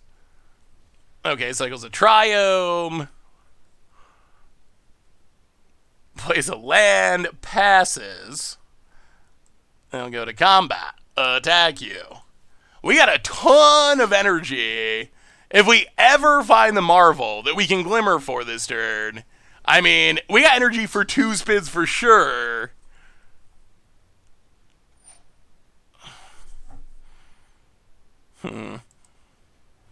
Alright. Now we gotta find 2 Marvels. We'll keep the stuff our opponent can't Thoughtseize. Yorgo. Junker Crunk. Opponent takes Genesis Ultimatum. Passes. Well, Ether Hub. Go to combat, attack you. I mean, it's not the plan, but I guess we can get to 10 mana and cast a Emrakul if we have to. Hit our opponent. Attune. Alright, sure. You got us. I'll crack this, gain some life. Pass the turn. Opponent. Passes. Well, land. Seagate Restoration. Draw some cards. Well, I guess it's just the Rogue Refiner that could. Our opponent's putting up the best fight they can on the mulligan, but... Symbiosis. Although, sadly, we have... Oh, we do have an Ulamog. Go to combat, get in, hit ya. Play the land, attune with Ether. Get a land, pass the turn. 18 energy and nothing to do with it. All-time favorite deck. Still probably Mono Red Prison. Opponent goes to 1, scoops it up. Yeah, Emrakul and Historic would be sweet. Well, I don't know about sweet, but it would be good for this deck. Although I honestly don't know if this deck needs it. Like, does this deck even really need to have access to Emrakul when you have Ulamogs and Omniscience and Genesis Ultimatums and Ugins? Like, I guess Emrakul would be fine, but... What's your all-time favorite deck, chat?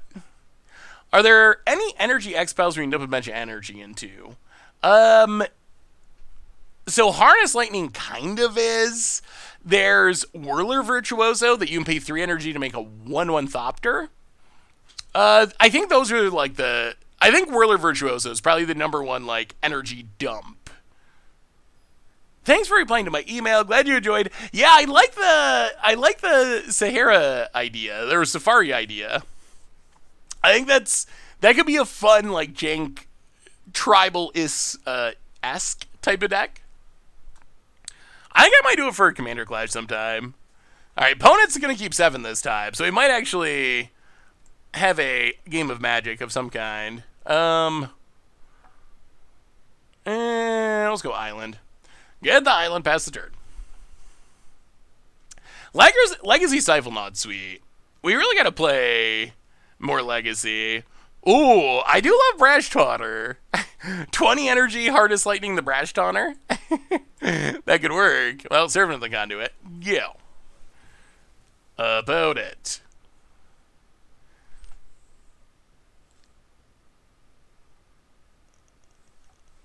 We need a new Modern Affinity. Ooh, Ether Gust. Huh. Yeah, I guess we keep it. Play the land, play an Ether Gust. We have these 7 drops, so Servant of the Conduit actually feels good. Up to 6 energy. Now we need the Marvel. That's the last piece of the puzzle.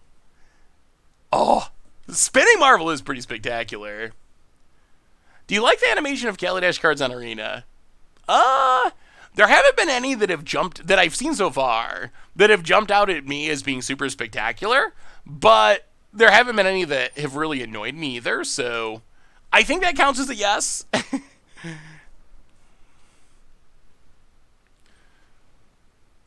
Hey, what's up, SMG Zeus? How are you? Good to see you, good to see you.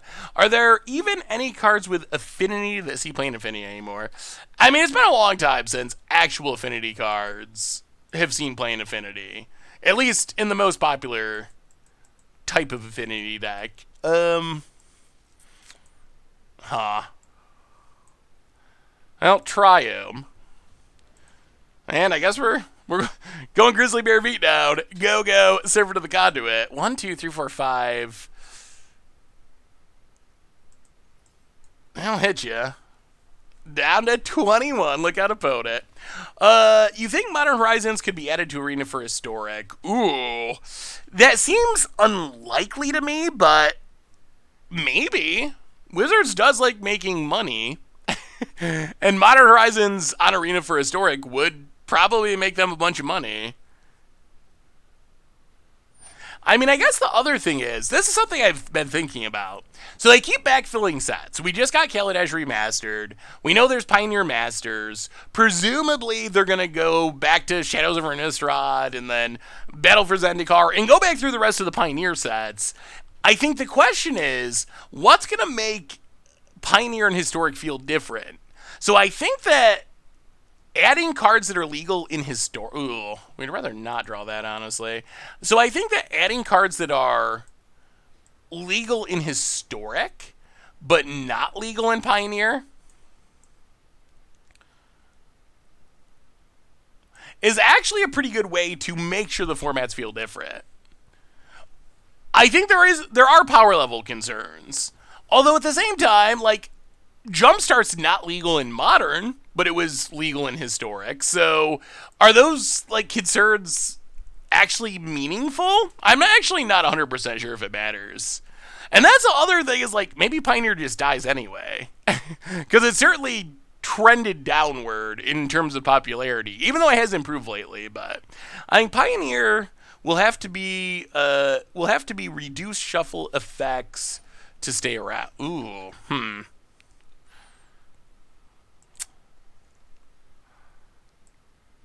Okay. Potent. Well, alright. Spin it to win it? Come on. Come on. Give us something good. We got the energy. Opponent negates while we dispute the negate.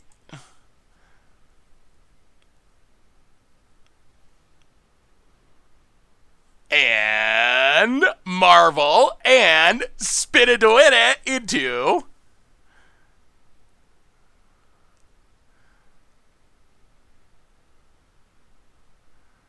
okay, I guess we'll settle for Genesis Ultimatum. Ooh. Not a great one. Attuned with Ether. Okay. Get a... Alright, well, that was not the best spin. But we do have our energy back, so our opponent's got to deal with it or we spin again. And 1, 2, 3, 4, 5, 6, 7, 8, 9, 10. We can hardcast Omniscience next turn. And that's pretty good. I mean, you never know with Marvel. That's what makes it fair, quote unquote, is sometimes that happens. Do you think Sun Cleanser would completely destroy this deck? Oh, we wanted Seagate Restoration or Omniscience. We wanted any of those. I'm gonna have to read Sun Cleanser again. Sun Cleanser. When it enters the battlefield, choose one. Remove all counters from target creature. It can't have counters put on it as long as it remains on the battlefield. Target opponent loses all counters. The player can't get counters as long as it remains on the battlefield. I mean, you'd have to be able to kill it. I think that would be necessary. You'd have to be able to kill it. But if you, as long as you kill it, it's fine-ish.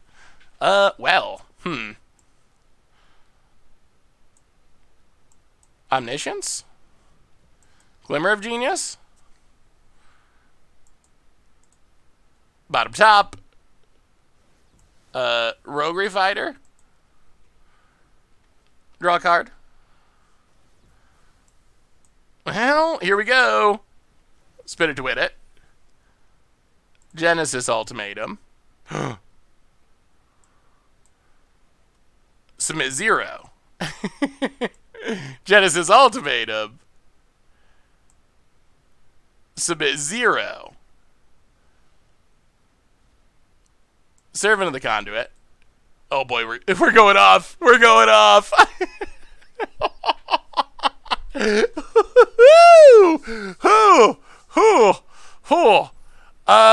I think we're going to exile our opponent's entire... Boy, that was going to be good. We're going to draw our entire deck. I was just a little worried that we're going to mill ourselves out. 1, 2, 3. It's pretty funny that with Omniscience out, it's almost 100% correct to say no to Genesis Ultimatum putting things into play. Because you get it for free anyway, and you get, like, the cast triggers from Ulamags and whatnot. All right, all right, all right. This deck actually seems relatively reasonably powerful. 2-0? That's not bad.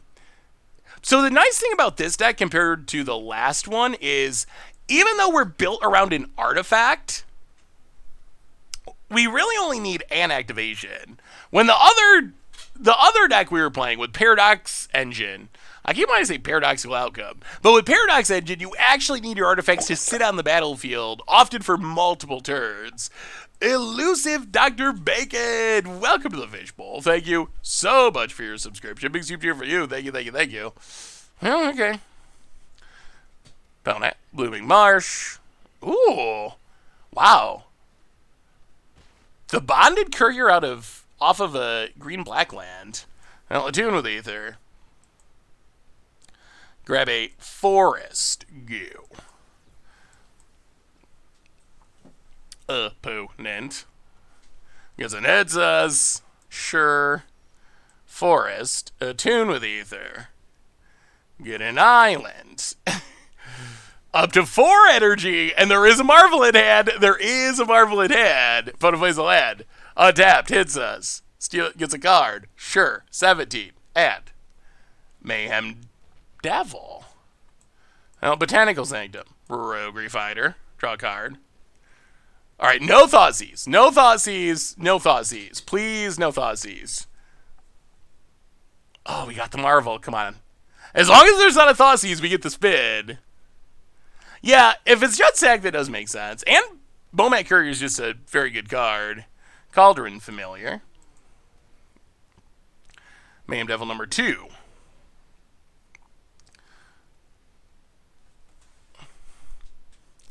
I mean, we gotta go for it, right? We can't not spin it to win it. Oh, get an energy. Marvel. Spin it. Win it. Oh! Yes! There's the Omniscience. There's the Omniscience. Jazz also... Yeah, trigger. I actually think Omniscience is good in this deck. We'll cast a Jazz's Ultimatum for free. Omniscience number 2, just in case. Roguery Fighter for free. Draw a card. Seagate Restoration for free. Draw many a card. How many cards in our deck? 27. All right, let's keep it going. Seagate Restoration for free. Draw some cards. We can't cast those anymore. Puzzle Knot. 14 cards in the deck. Genesis Ultimatum. 1, 2... Actually, no. And now we do the fun. Ulamog. Exile. And I say we Ulamog. Exile. And how about a... Wait, oh yeah, Legend Roll. Oh! Okay. Ulamog. Exile.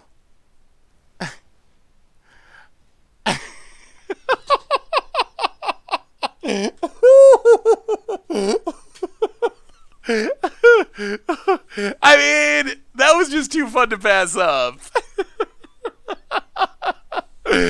I'm telling you, Omniscience is sweet in this deck.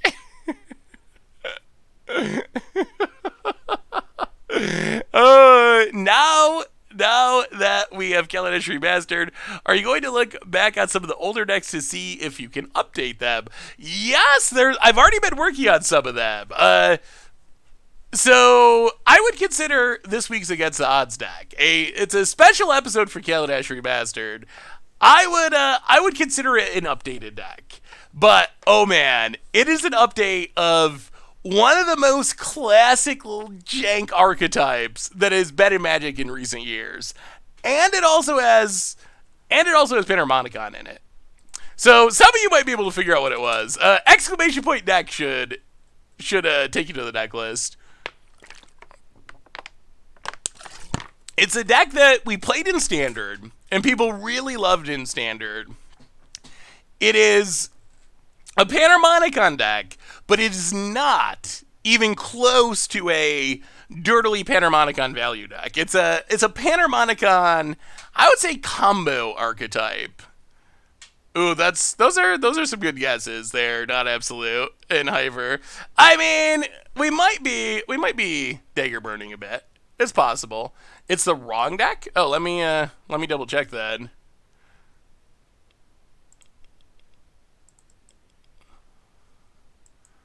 Oh, you're right. That's one someone sent me. Huh. All right, let me remind me and I'll get you the deck list cuz apparently that's the only one I have at the moment. Remind me after this match to get you the deck list and I will export it. Ooze is in. Sweltering Suns in. Run it like that. I mean, Daggerbird is like so sweet. Hey, see ya, Kudos. Thanks for hanging out. Have a wonderful rest of your day. I think Tempered Steel got a little bit better. The artifact token production is pretty sweet. Like servo tokens. Have you attempted the Saheeli combo with Sarkhan and Spark Double? Ooh, wait. What is the combo? Forest Go. What is actual combo? So Saheeli, I haven't. I'm trying to think of what the combo is though. I'm playing land.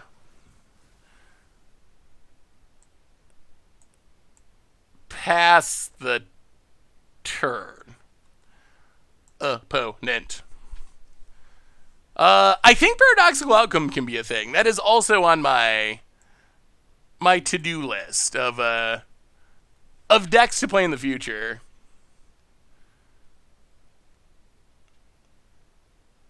Spark doubles Saheeli after Sarkhan turns both it and Saheeli into creatures, then copy. Oh, I see. So Saheeli can copy herself. I gotcha. That actually sounds sweet. And then you can win with the Saheelis. So it's like really janky Splinter Twin, I guess. Essentially. Alter Jank Splinter Twin. About it. Gets an Idzas. Ugh. I'm playing land. Rogue Refiner, I guess. Awkward situation here. That's the turd. We could just use lands. Hey, thank you, Poopy Cat. I appreciate the kind words.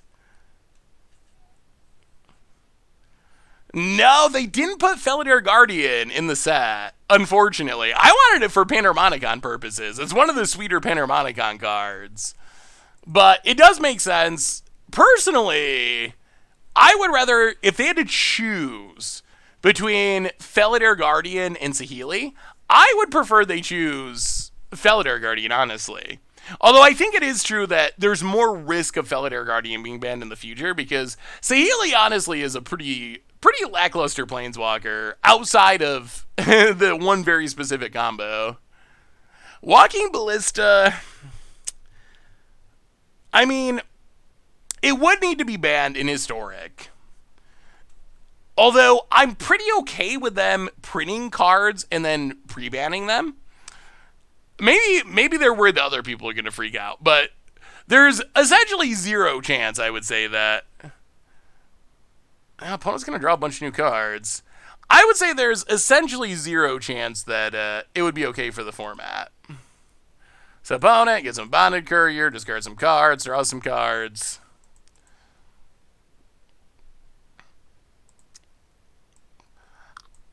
I'm really not sure, like, Wizards' power level thoughts for the format. Ouch. That's not a good one. I'm pretty unclear. Because, like, Thoughtseize is one of the best cards in the history of Magic. It is, like, ultra staple all the way back to Legacy, Vintage. So it's... yeah, I'm really not sure. Another bonded courier. Well, we'll kill the courier. Get some energy. Boy, this hand is not very castable. Opponent passes. Servant of the Conduit. Pass the turn. Yeah, so I'm not sure what puts something as too good for historic and what doesn't. It's really hard to figure it out. Witch's Oven to start cat shenanigans. Land. Marvel. Marvel. Marvel. We need a cheer, chat. Give me a Marvel cheer. we need to spin it to win it. Opponent going to cash in their bonded courier to draw a card. Yeah. So our hand is not castable. Not even close. Opponent passes. I'll play a Puzzle Knot.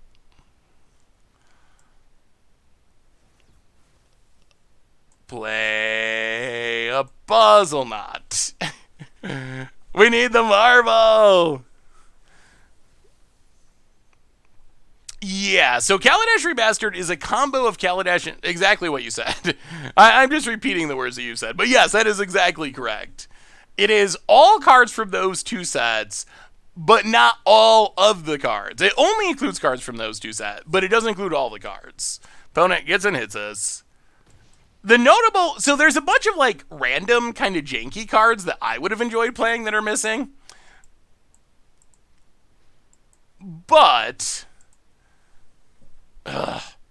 there's also, like, Smuggler's Copter, Walking Ballista...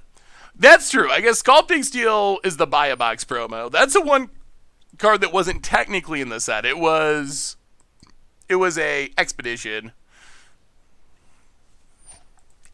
All right, Marvel. We just need to find a Marvel. That's all we need, and we're happy. They didn't put the blue Puzzle Knot in the set, and the blue Puzzle Knot is a good Puzzle Knot for this deck. Opponent gets in, hits us. Sure. Down to 13. Whoa, Strider. I mean, if they ever find Mayhem Devil, it's bad. Going back up to 16. Pray to the magic gods for a Marvel. Seagate Restoration. I'm not even sure what we're playing. Oh, this is just... I mean, I guess this is the downside of the deck, is you can draw your 10 drops, and then they do nothing forever. Cause for the 33rd month, that is a ridiculously long time. Welcome to the Fishbowl. Thank you so much for your subscription. Big super cheer for you. Thank you. Opponent, yeah, sacking, doing their thing. No Dubious Challenge. No Ether Flux Whale or whatever it was. Aetherwind Basker. Those are cards that I wanted for jank decks. But I also, I guess, I don't know. I hope all the cards are on Arena eventually. I don't know how they are going to do it, though. And I don't know. I guess the downside is, if they release all those cards, there are cards that no one really needs.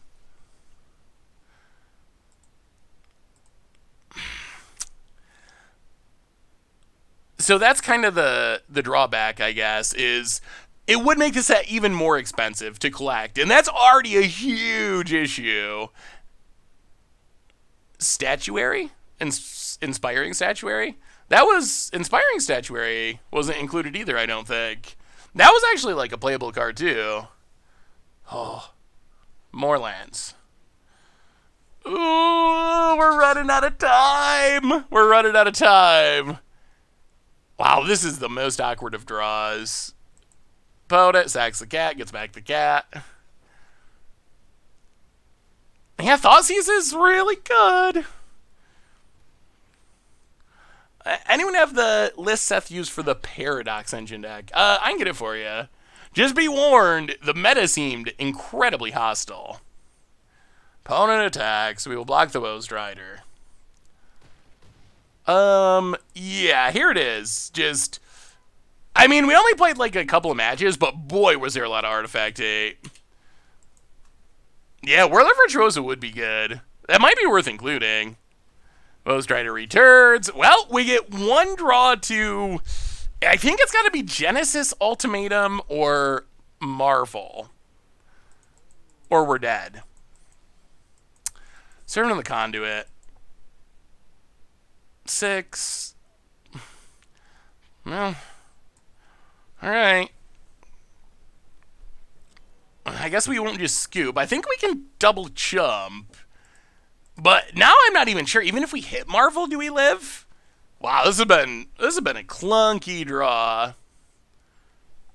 Opponent, cat gets back, doing their things. Every deck I've been playing with artifacts has to include Karn off my opponent's artifacts. Yeah, Karn's definitely a good option. Magus of the Tabernacle! Welcome back to the Fishbowl. Should have chosen to draw on Marvel. I know I'm trying. Oh, now we're dead. I know, I've been trying. I mean, we had one, but it got Thoughtseize because... Yeah, I don't know. What do you think about Thoughtseize in Historic? Is Thoughtseize a positive that is allowing decks to fight against unfair decks, or is it a negative? I remember in Standard it was widely considered to be a massive negative, which is why I don't think Wizard will ever reprint it again in Standard. Yeah, I mean, it's one of those things where you can see both sides, at least for me. Like, it does stop unfair decks, which is something you want to have answers for. But it's also just an incredibly strong card. So it's a safety valve, but it's so flexible, I think, would be the answer. Like, our opponent, I'm pretty sure, is mulliganing for one. Or two, maybe three. As many as they can find. Well, tap land go. Is Fatal Push good, or is opponent taking advantage of London to find the Thoughtseas and take our Marvel? I do know that London mulligans, those are definitely a negative. But I forgot we don't talk about that anymore. We move past that. It's almost 2021. We don't talk about the folly of Magic's past. Ugh. So we can do this, but then we're one energy short.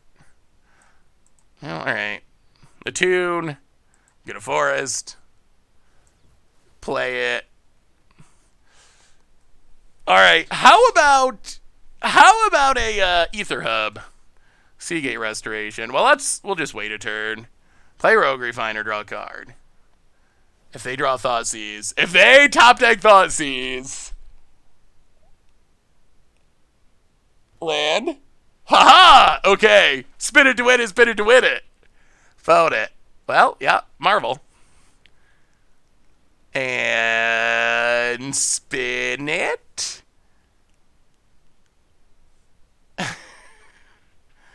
Well, I guess we'll have to accept an Omniscience.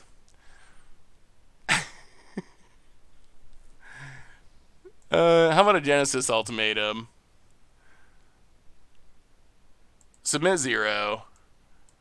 And, Seagate Restoration, maybe? Oh, it's so fun! Then we will, Genesis Ultimatum.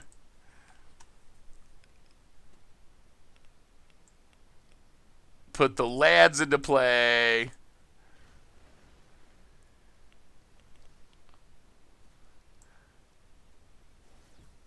Attune with Ether. Get our last land. Puzzle Knot. Get some energy. Servant of the Conduit. Get some energy. Servant of the Conduit. Get some energy. They're not dead yet. They're not dead until I say they're dead. Get some energy. Hey, it's a Rogue Refiner. Let's play that. Get some energy. Marvel. Keep the new one. Get some energy. Spin it. How about Genesis Ultimatum?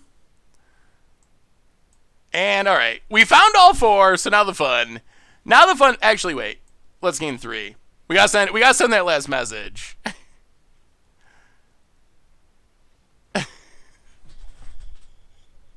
Pona didn't even wait for the first one to come down. I mean, I wonder if. Hey, what's up, anyone? I wonder if. I wonder if Omniscience is just correct in this deck. I mean, like, imagine if we split it to a Oog in there. I guess we probably still win. I don't know. Omniscience is sweet for sure. Yeah, and it is games like that where you're like, all right, maybe it's a good thing. Maybe it's a good thing that it exists. Wow, this deck is pretty good.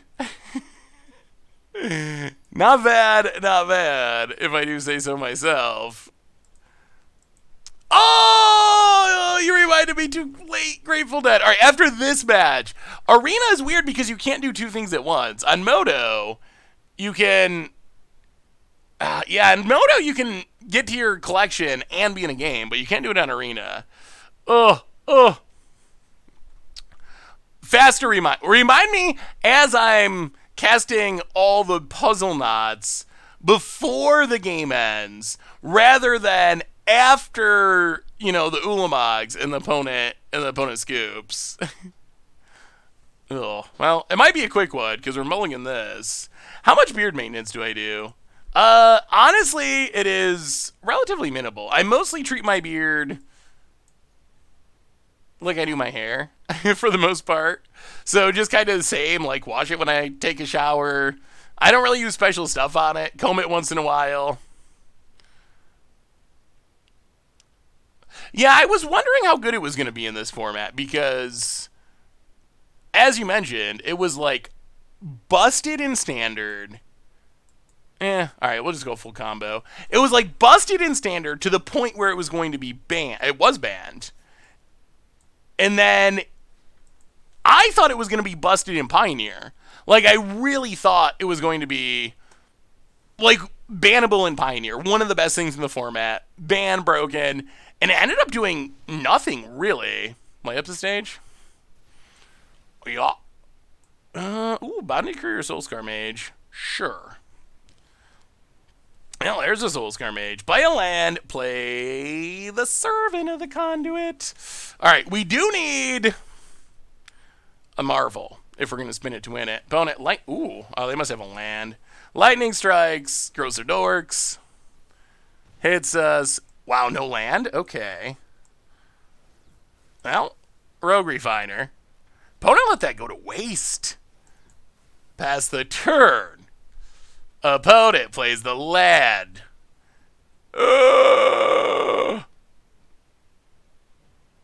Okay.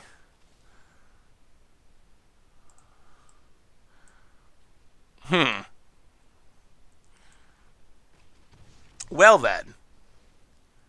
That's a Grafdigger's. Oh, that's a Ulamog. Huh. Main deck mono red Grafdigger's Cage is something I don't think I've ever seen before. I mean, could it work at Pioneer? Technically, kind of, except it just hasn't. It's been pretty bad. We're at 8. Yeah, let's Glimmer.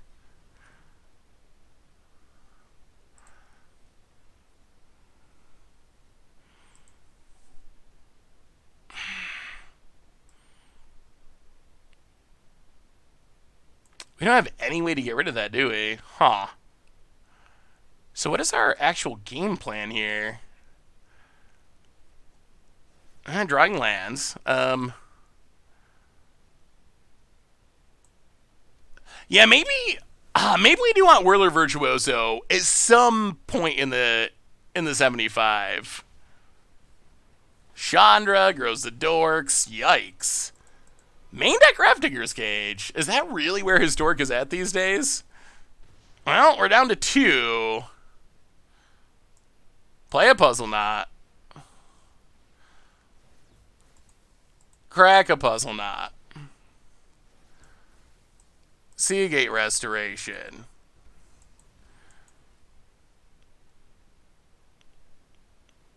And this is look at 2, so it's still... Ugh. It still doesn't work? Ugh. Phone it hits us. Hell yeah. I mean, see what happens. Come on, Motobug. Ugh. The arena bugs only hurt us. They never help us. Why can't we get an arena bug in our favor rather than ones that just make us lose the game? Well, I guess we're bringing in a million of braids. If that's what our opponent's up to over there.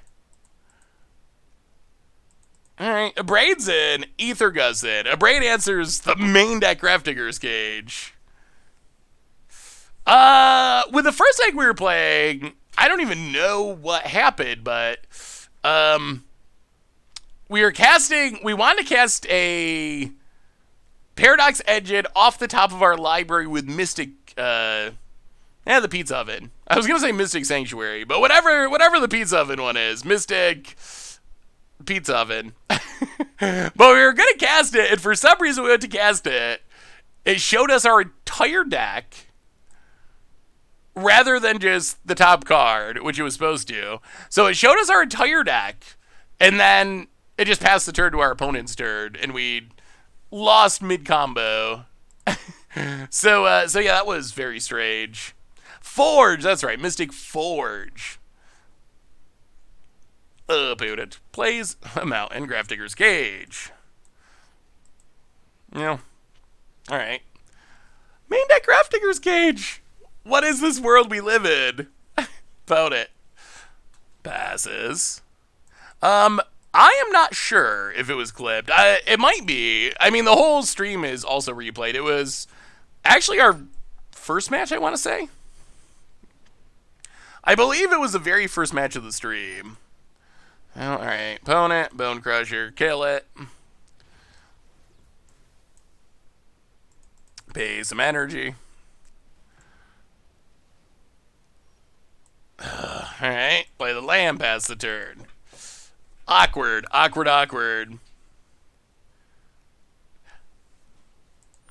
mean, I don't think Goblins really sees play anymore. Yeah, I think we're just going to do this.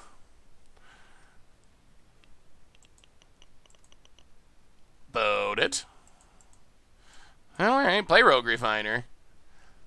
Yeah, maybe we add Whirler Virtuoso to the sideboard. I could see that being worth it. Play the lad.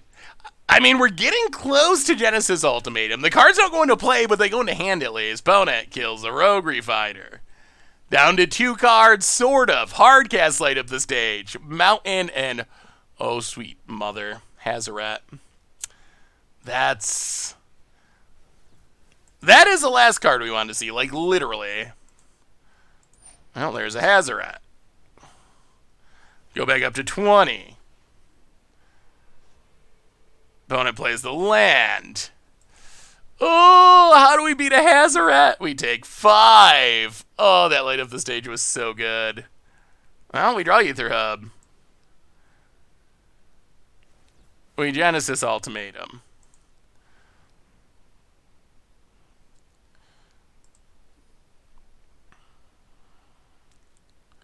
Creature cards in graveyards and libraries can't enter the battlefield.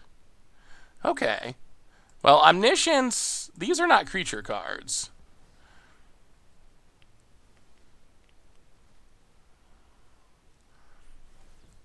Pass the turn.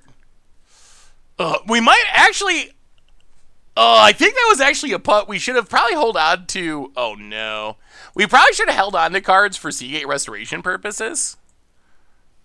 Opponent gets in, hits us. So that, I think, was a slight punt. We could have drawn more cards. Ooh, Ether Gust isn't bad. Well, Seagate Restoration.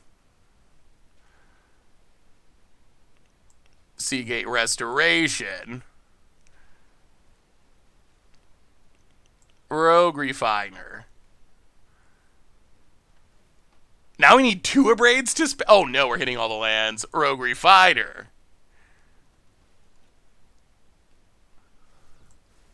Servant of the Conduit. Yeah, there was a slight mistake. We should have put more cards in hand to draw more cards. That was a mistake. I think we're going to be okay here. I mean, we have an Omniscience. So apparently maybe we could win through the sideboard hate because of Omniscience. Well, cycle. Attune with Ether.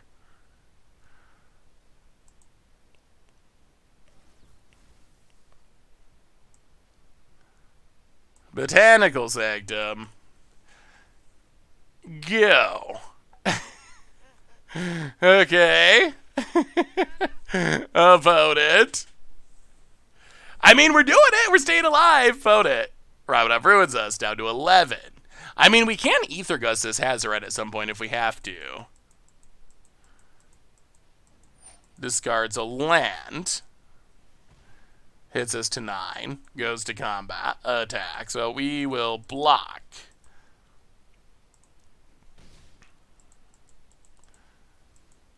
Energy number 20. We can't Marvel because of Grafdigger's Cage. 2 Grafdigger's Cages. So yeah, that's the issue right now. We can activate, but we just can't do anything with activation. So it just wastes energy. We have a Braids to deal with this, but we need 2 of them now. Yeah, Grafdigger's Cage keeps you from casting spells in graveyards and libraries, and Aetherworks Marvel lets you cast a spell from your library. Opponent passes.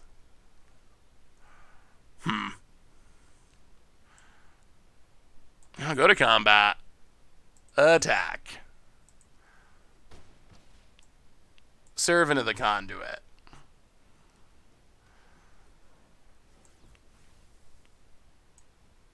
Forest. Yo. Oh, I think we have every land out of our deck. Opponent. Discards a mountain. Well, we'll Ether Gust. The Hazoret. Oh, well, that's how you beat a Grafdigger's Cage. Any thought of having Wish card in order to get Marvel Puzzle Knot from your sideboard? Not really. Although, I mean, I could see doing that. I don't know. I'm just not sure if you could play enough copies. Like, what would you cut? I feel like if you're gonna cut a Marvel from the main deck, you're gonna need 4 Wishes or Karns to make it worth it, probably.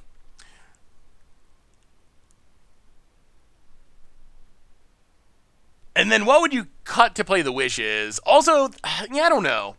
Maybe. I mean, I could see trying it. I mean, Karn's fine. It does kind of make you give up your sideboard for the most part, which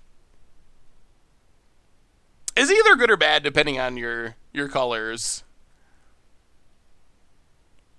Well, alright. I mean, we got life gain and many, many tap lands. Well, there's a Bonded Courier. Yeah, I don't know. Opponent's on the play. That's frightening. Ulamog, that's not the most helpful. Pass the turn. Opponent. Bonded Courier is such a good card. Like, that is a huge boost of power for these red decks. Don't need a sideboard if you got 60, especially if you're Knights. If you got 61 cards in your main deck and your Knights, apparently it can be dank. even without a sideboard. Found it. It says 18. Uh-oh. Burning Tree. Light up the stage. Oh, what a start. What a start. Well, okay. Now that we've seen Burning Tree Emissary, I definitely would bring in the Sweltering Suns. If I had known that this is what our opponent's deck was about.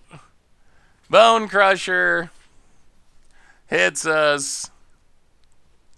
Steals more cards. They do lose the Robber, which is good. Well, Ether Hub. Rogue Refiner, draw a card.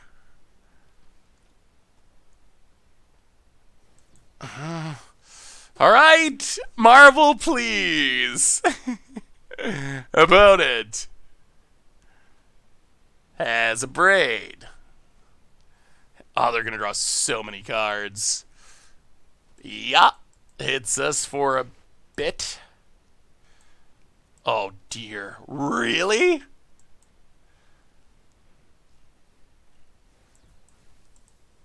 Well, I mean, they are playing main deck Grafdigger's Cage in their burn deck, which is something I've never seen before in my life. So, I guess we can't complain. If our opponent's going to dock their win percentage across the board to improve in like 3 matchups, then I guess you just tip your hat to him if you're one of those matchups. I cannot imagine that being correct, but maybe it is. Like, what decks is Grafdigger's Cage good against? Aetherworks, Marvel, Rakdos Sacrifice. Is that it?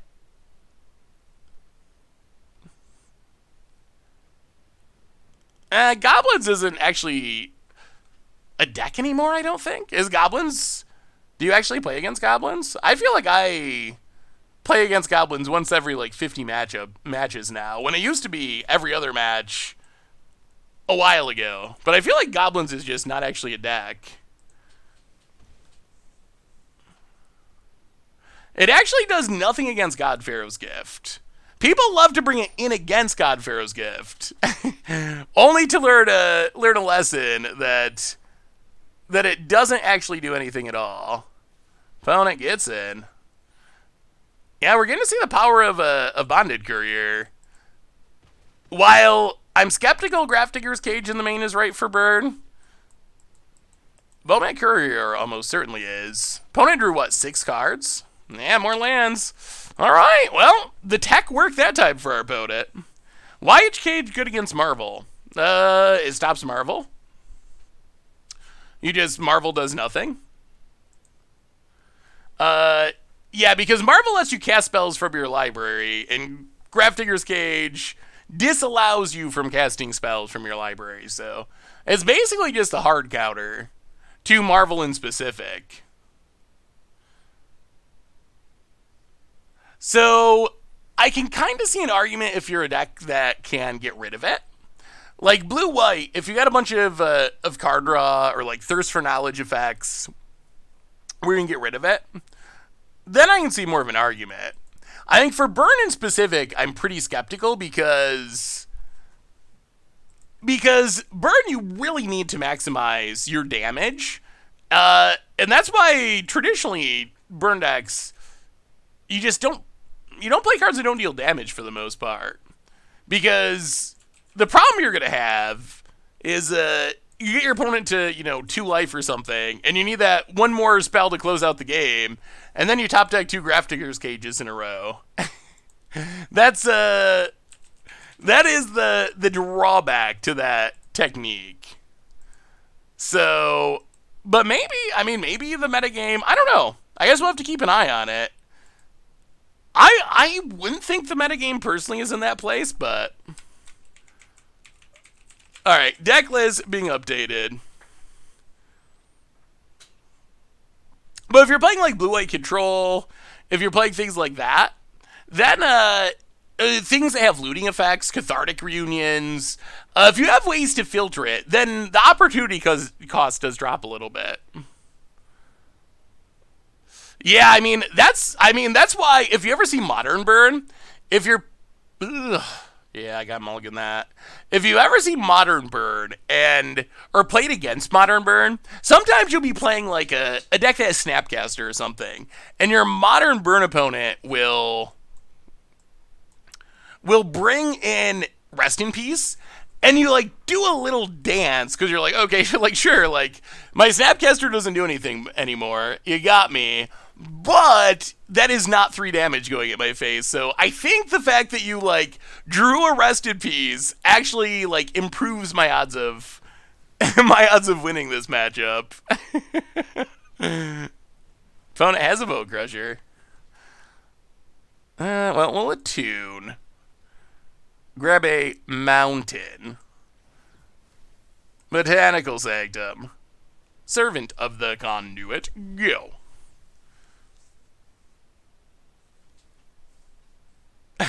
Yeah, I mean, I'm always happy when a bird player brings in sideboard cards against me, for the most part. Even if it hurts my deck, it usually makes me happy.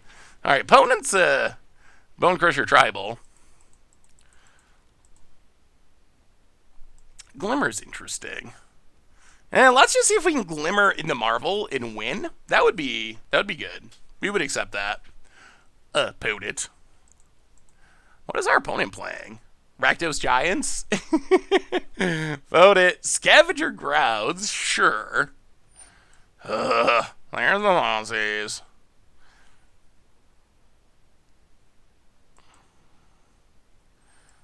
Well, yeah, bottom.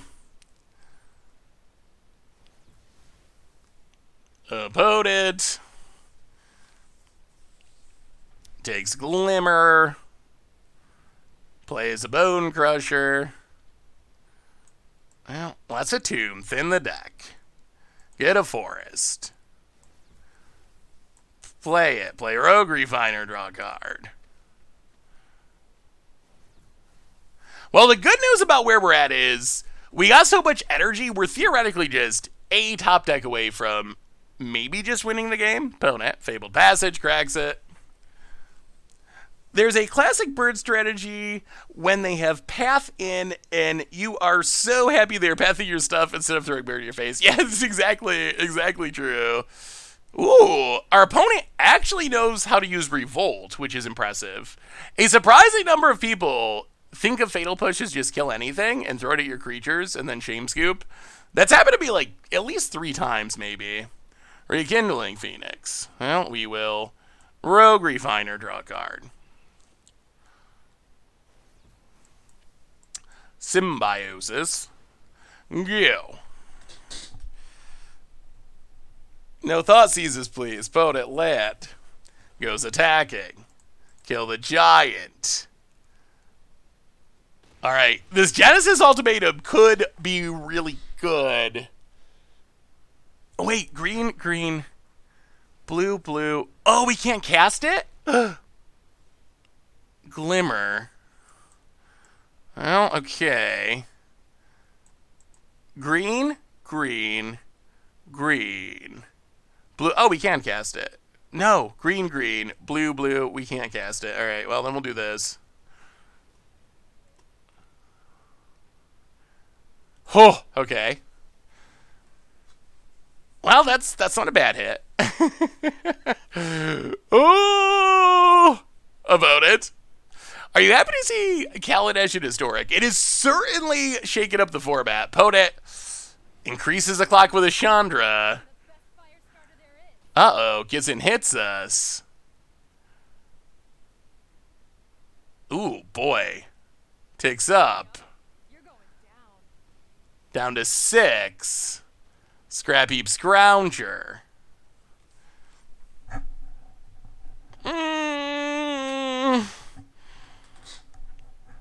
Alright, what ways out of this do we have? So I guess untap land, but into Marvel would be the best.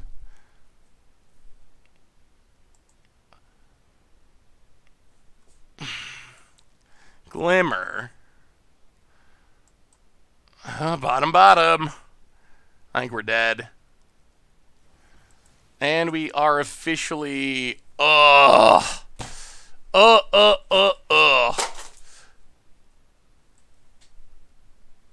you think older sets will shake up Historic? Aren't they weaker from set to set? I mean, I think it depends on the set. I think all of them will have some influence on Historic.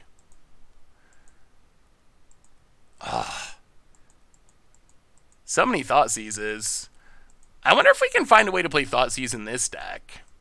Maybe that's what we should be doing, is finding a way to add Thoughtseize to this deck, because it's that kind of card. Well, Siege Rhino, yeah, Siege Rhino I guess we'll get to eventually. That's kind of on the far tail end.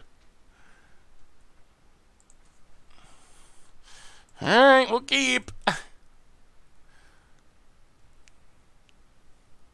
About it. Sets get weaker over time. Well, I mean, I think that more recent sets have been super busted, but even the sets that have not been added yet, if you actually look at the sets that they will theoretically be adding, I think they have some pretty reasonable cards that that will do things to the format. Like, I don't think we can look through all of them right now, but Shadows of Innistrad, you get tons of zombies, you get Emrakul, that's a big one. We already got Ulamog randomly, but Gideon would be the biggest card, I would think, from Battle for Zendikar. Theros, Nykthos is like format defining, potentially. You get a bunch of gods, we already got Thoughtseize. So even though I think they are weaker than like Throne of Eldraine and busted 2020 sets, I also think that that they would still have a reasonably big impact. And as we've seen before, if Wizards thinks the set's not going to have a big enough impact, they will. Well, yeah. I mean, I assume they're leaving up some sort of removal, or why would they shock themselves? But I guess we could have just passed the turn to try to get them, but that seems greedy. About it. 3-mana Liliana. So yeah, and the other thing we've seen for Wizards already is if they're worried that the set's not going to see enough play, then they just stick like historic anthologies into it, more or less. So I think that the sets will definitely shake up the format, because if they aren't going to, Wizards will just add a bunch of like Pact of Negations and Thoughtseizes to make sure that it will. All right, opponent, more removal. The Stormfire! Welcome to the Fishbowl. Thank you so much for your subscription. Big super cheer for you. Thank you, thank you, thank you. Well, we got the energy. Can we find a Marvel? Opponent runs out. Crusher. I'll play the land. Turn Timber Symbiosis. Go. Marvel. Marvel. Opponent gets in. Hits us. Down to 19. Now Seagate Restoration tapped. Wood Reaver's Puzzle Knots Lifegate is pretty relevant. What is one card that you would like to see in Historic? Like, let's say you controlled the next reprint set or the next anthologies. What's one card that's not in the format that you would definitely put in the format? Oh, Season Pass is a sweet card. Yeah, I'm surprised they didn't put those in from Jumpstart, honestly. With how high the power level of the format is getting, I was pretty surprised that we didn't see those ones. I'll play the Triome. I guess this is a game where we can hardcast big things, potentially. Opponent gets in, hits us. Down to 14. 1, 2, 3, 4, 5.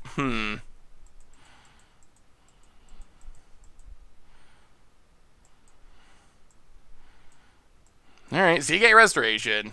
Draw 4. Oh, technically no lands. Oh, dear.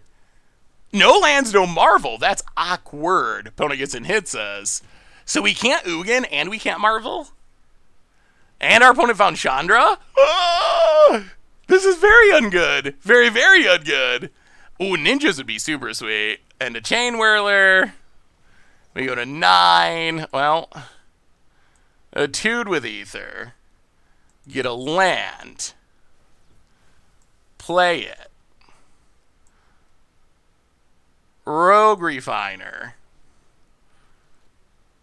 Where's our... Okay, there's... Well, alright.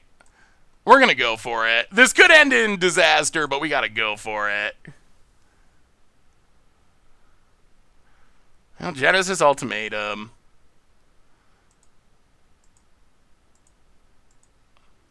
Ouch. That was not great. That was not great. Okay, pass the turn. Oh, we're gonna 4, 5, 6, 7, 8, 9. There's a decent chance we just die here. Oh, that was such a horrible. Yeah, hard as lightning. That was such a really bad Genesis ultimatum. Like, doesn't get much worse than that.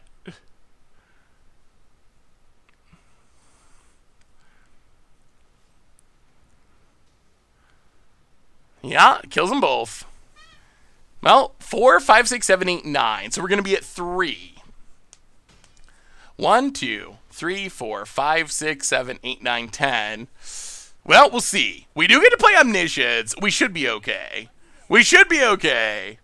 Huh. All right, so cast Omniscience. Wait, what are we getting punted for? Activate. Oh, okay. Opponent assumes that once Omniscience is the battlefield's over, scurries away into their vehicle hole. Awesome. Awesome Weesa for the 2nd month. Welcome back to the Fishbowl. Thank you so much for your subscription. Big soup cheer for you. Thank you, thank you, thank you. Could have Ugin. Yeah, but then we would have shocked ourselves. Bolted ourselves, actually. I didn't think that. I mean, basically, I didn't think that we could die. And I thought the Genesis Ultimatum. I mean, we have 5 free cards. I feel like not bolting ourselves and getting a Genesis Ultimatum is really good there. But I don't know, maybe in hindsight, once we hit not much with the Genesis Ultimatum, maybe we should have done it the other way. I would love to see Conjurer's Closet. Ooh, Conjurer's Closet is a really fun card. I mean, it's never really been competitive, but it's really fun to build around. Well, okay. We got a Marvel. We have a removal spell. We have energy. I mean, as long as we don't get Thoughtseize into Oblivion. I like this hand, I think. Ooh, that's also good. Well, Triumph. Go. All right, step 1, 4 energy. Step 2, Marvel. Step 3, spin it to win it for the win. Scrap Heap Scrouger. Well, Ether Hub. Go. Opponent plays a land. Ooh, all right. Well, Harness Lightning that. Get an energy. Take 3.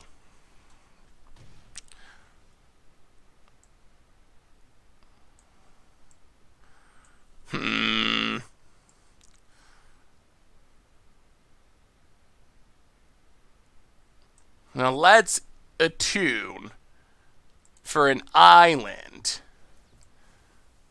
Play it. Go. Opponent. So we don't get to spin this turn. We need 2 turns. Land. Ether Gust it.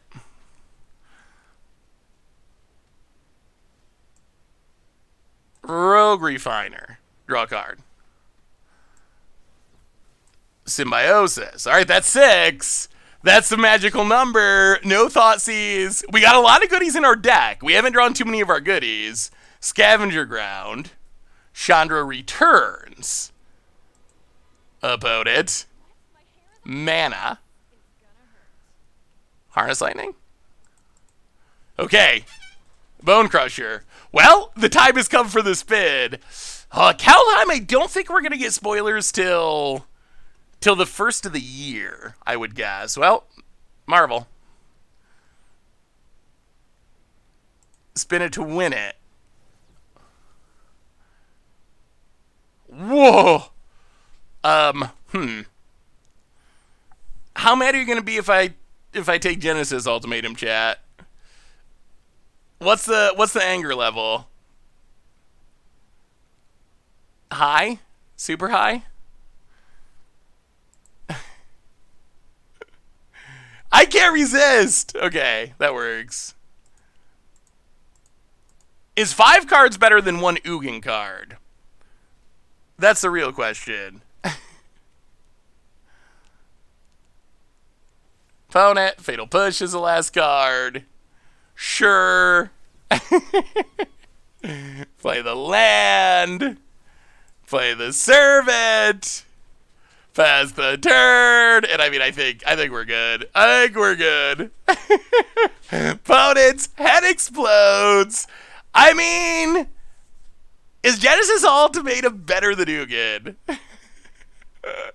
I mean, I don't not want to ever play an Ugin, but if it's a choice between drawing 5 cards in an Ugin, all right, one more, and then I gotta go upload this week's podcast.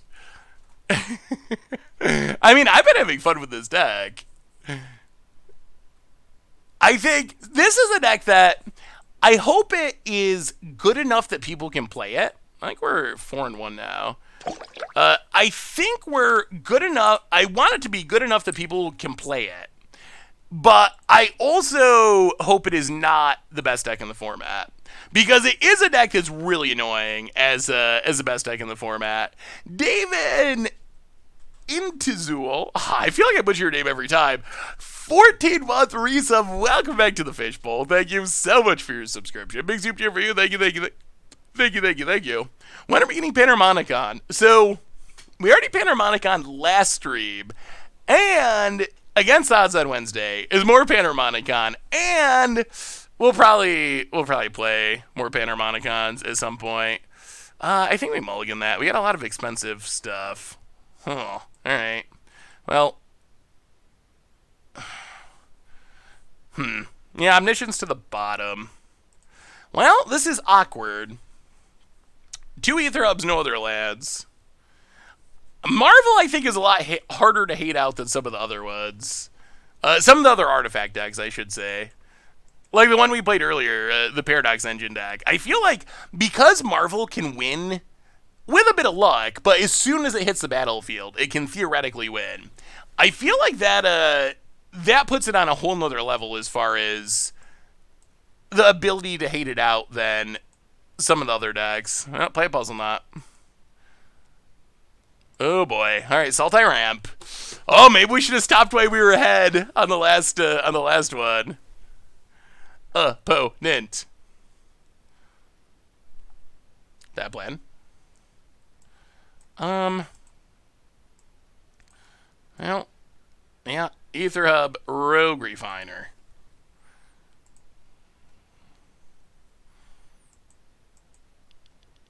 Draw a card. Please no Nissa. Growth Spiral. If it's Nissa here, we're in all kinds of trouble. Hey, greetings from the U.S. Kins on Fire. Or Kites on Fire? Kits on Fire. Yeah, the deck list is in the chat. Servos tomorrow. Maybe. Possibly.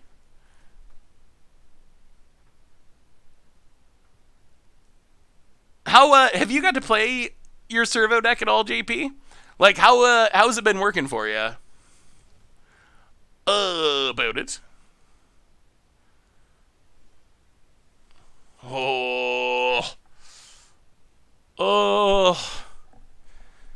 They've been leaving up mana pretty religiously. Go to combat. Attack. On the other hand, we just got Thoughtseize, so we know they have... Oh, alright. I mean, we gotta go for it. Not gonna get better than... Oh, they do have a negate or something. Just not Censor. At least have a real counter. Oh! Oh, it's a Growth Spiral. Okay. Spit it to win it. Omniscience. Ulamog. You and you. Omniscience has been good. I have loved Omniscience in this deck. Puzzle Knot. Get some energy. And, yeah, here go. Here go, opponent. Woo! Extinction Event. Sure. That does answer an Ulamog, but we still have a Marvel and an Omniscience. Oh, and a Genesis Ultimatum. Well, let's do this. Give some energy. Spin it to win it. Genesis Ultimatum. Submit 0. Genesis Ultimatum. Woo! And our opponent is out of there. Yeah, so we played Paradox Engine to start. The meta turned from being very good for the deck, I thought, a couple of days ago, to being super hostile to the deck. We just got, and maybe it was just our small sample size of matchups, but we got Manglehorned and Hostage Took and Abraded and you name an artifact destruction spell, even one that you probably forgot even existed. we were getting got by it. Jim 20390. Welcome to the Fishbowl. Thank you so much for your subscription. Big super for you. Thank you. Do I play MTG? MTG, do you play Magic IRL 2? A little bit. I mostly play online, honestly. I've mostly played online for a long time. Like, before Arena was a thing, I played on Magic Online. I still play Magic Online, too. I still enjoy Magic Online. But yeah, I've never been a huge paper player. I play a little Commander in paper. Occasionally go to, like, pre-releases and stuff. But I've never been a, like, paper tournament grinder type player or anything like that. Let's take the Mountain. This hand's fine. I mean, this hand doesn't have a Marvel. But it does have a Glimmer of Genius. And if we get to 10 mana, look out. Will there be a box opening with you? Just like opening Commander Legends or something? Would you enjoy a box opening? I've done some in the semi-distant past, but I wasn't actually sure if it was something people enjoyed that much. So I haven't done them recently, but it would be possible to do more of them. I know Tomer also mentioned, wow. Interesting. Tomer also mentioned possibly doing one on, wow, they took, that is so strong. Why would you take, out of all the cards you could take, why would you take the 10-drop? Yeah, they leave the Glimmer and take the Ulamog. What does that mean? Either that means our opponent is just not super good at Magic, or I don't know. I have no idea. I'm having a hard time. Oh, they have Zerasan or something? I guess Zerasan would be an answer.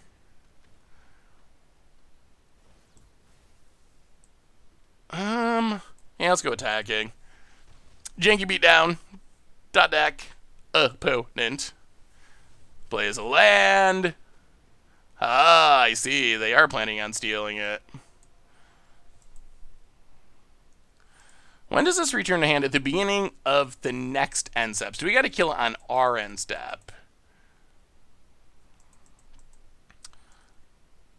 I'll play an Ether Hub. Stop on our end step. No attacks.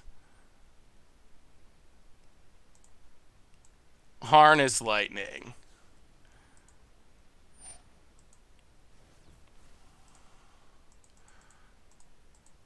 Kill it.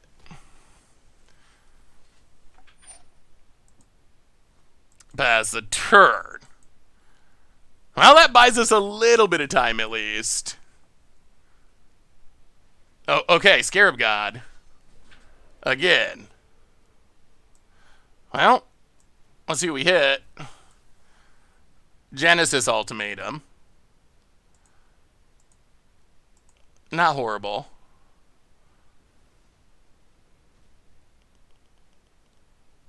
No attacks. So you can get a 4/4 Ulamog, but we get a 10/10 Ulamog, and we have the Marvel. Yeah. Go for it, opponent. Go for it. I think we're okay with this. Opponent.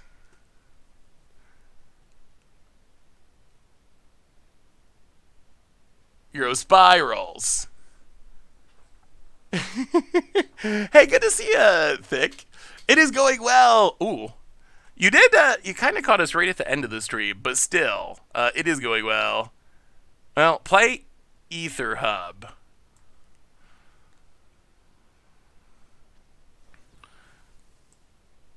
Go to combat. Attack.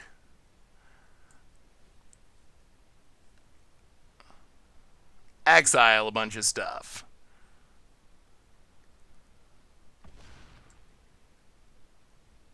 Playing Marvel.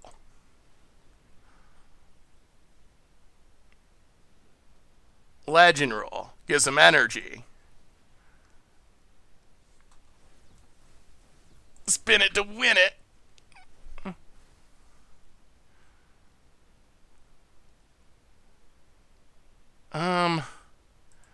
Well, I guess Seagate Restoration's okay.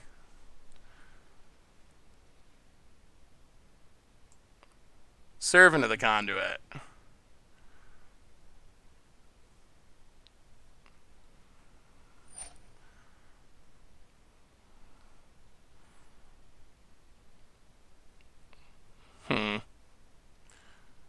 One, two, three, four, five, 6, 7, 8, 9.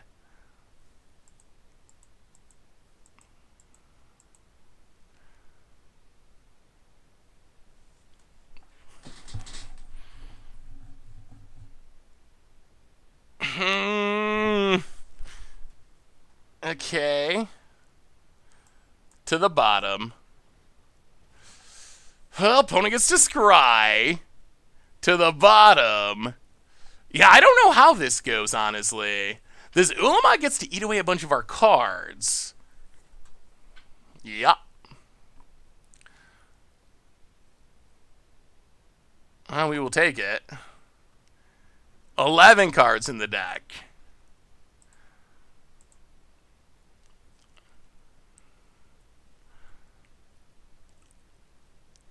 Uro. Oh, we Mystical Dispute.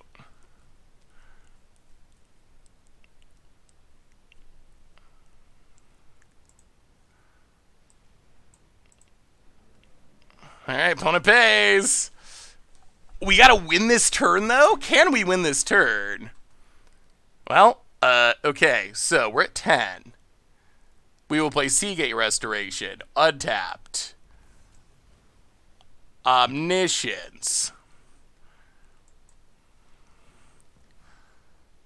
10 cards in our deck. What is our pathway to winning?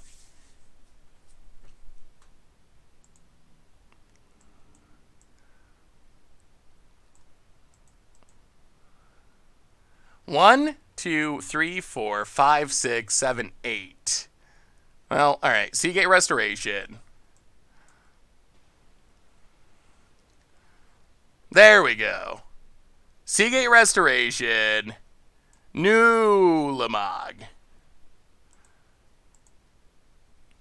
Oh! Being able to play your whole deck is a pretty effective way of winning games of Magic, I will say. Woo! So what do we learn today? What did we learn? And then I gotta go upload the podcast, and we're gonna have a raid momentarily. So don't worry, don't gotta run off. A raid is gonna be incoming. So what did we learn about our decks today? We played 2 decks. And Historic is really fun. If you haven't played Historic, I would recommend it. It is a really fun format. So, thank you, Thick Rieger. So, what did we learn today about these decks? So, number 1, we started off with, oh my god, misclicks. I need that SSD. I'm tired of waiting for the servers. Alright, so what did we learn? We started with mono white Paradox Engine combo. The deck is sweet. I still think the deck is sweet, but the meta is just really hostile. That was a big issue, is we just played a lot of hate. We did pull off the combo a couple times. We also got an arena bug one time. But the deck's sweet. I just don't know if right now today is the right time to play it. Might have to wait for the hate to wear off. On the other hand, Marvel was pretty absurd. We went 5-1 with Marvel. We just kind of stomped people. We lost once to Mono Red with Grafdigger's Cage in the main deck. Omniscience is the truth. I really like Omniscience in this deck. It just puts it way over the top. But the deck's really fun. It's really powerful. If you like spin to win, it felt really good. It feels like a very strong option, I would say, for the format. But I think that brings us to the end of our stream for today. However, there is good news. And the good news is it's Monday, which means we'll be back tomorrow, 24-ish hours from now, 6 p.m. Eastern Time. We will be back to have some more fun, to play some more Magic. So until then, reminders on the way out the door. Replay YouTube. That's where you'd find the old stream. Normal YouTube. Budget Magic's going up in a bit. Podcast going up in a bit. Keep it out for that. Check out yesterday's Danker Jank if you haven't seen it yet. And one more reminder that our sponsor today is Card Kingdom. And maybe you want some Magic the Gathering cards. Maybe you haven't gotten your Commander Legends pre-orders yet. You get them over at cardkingdom.com. Even get a free Scoop Soldier sticker. Just let them know you want one in your order notes, and they will hook you up. So thank you so much to Card Kingdom for supporting the stream. Otherwise, thank you to all of you. Seriously, y'all are super awesome, amazing. I love you all. I appreciate you hanging out, spending your afternoon with me. We'll be back tomorrow to have some more fun. So until then, everyone, have a wonderful night. Have a great Monday. I'll see you tomorrow, and I will talk to you soon.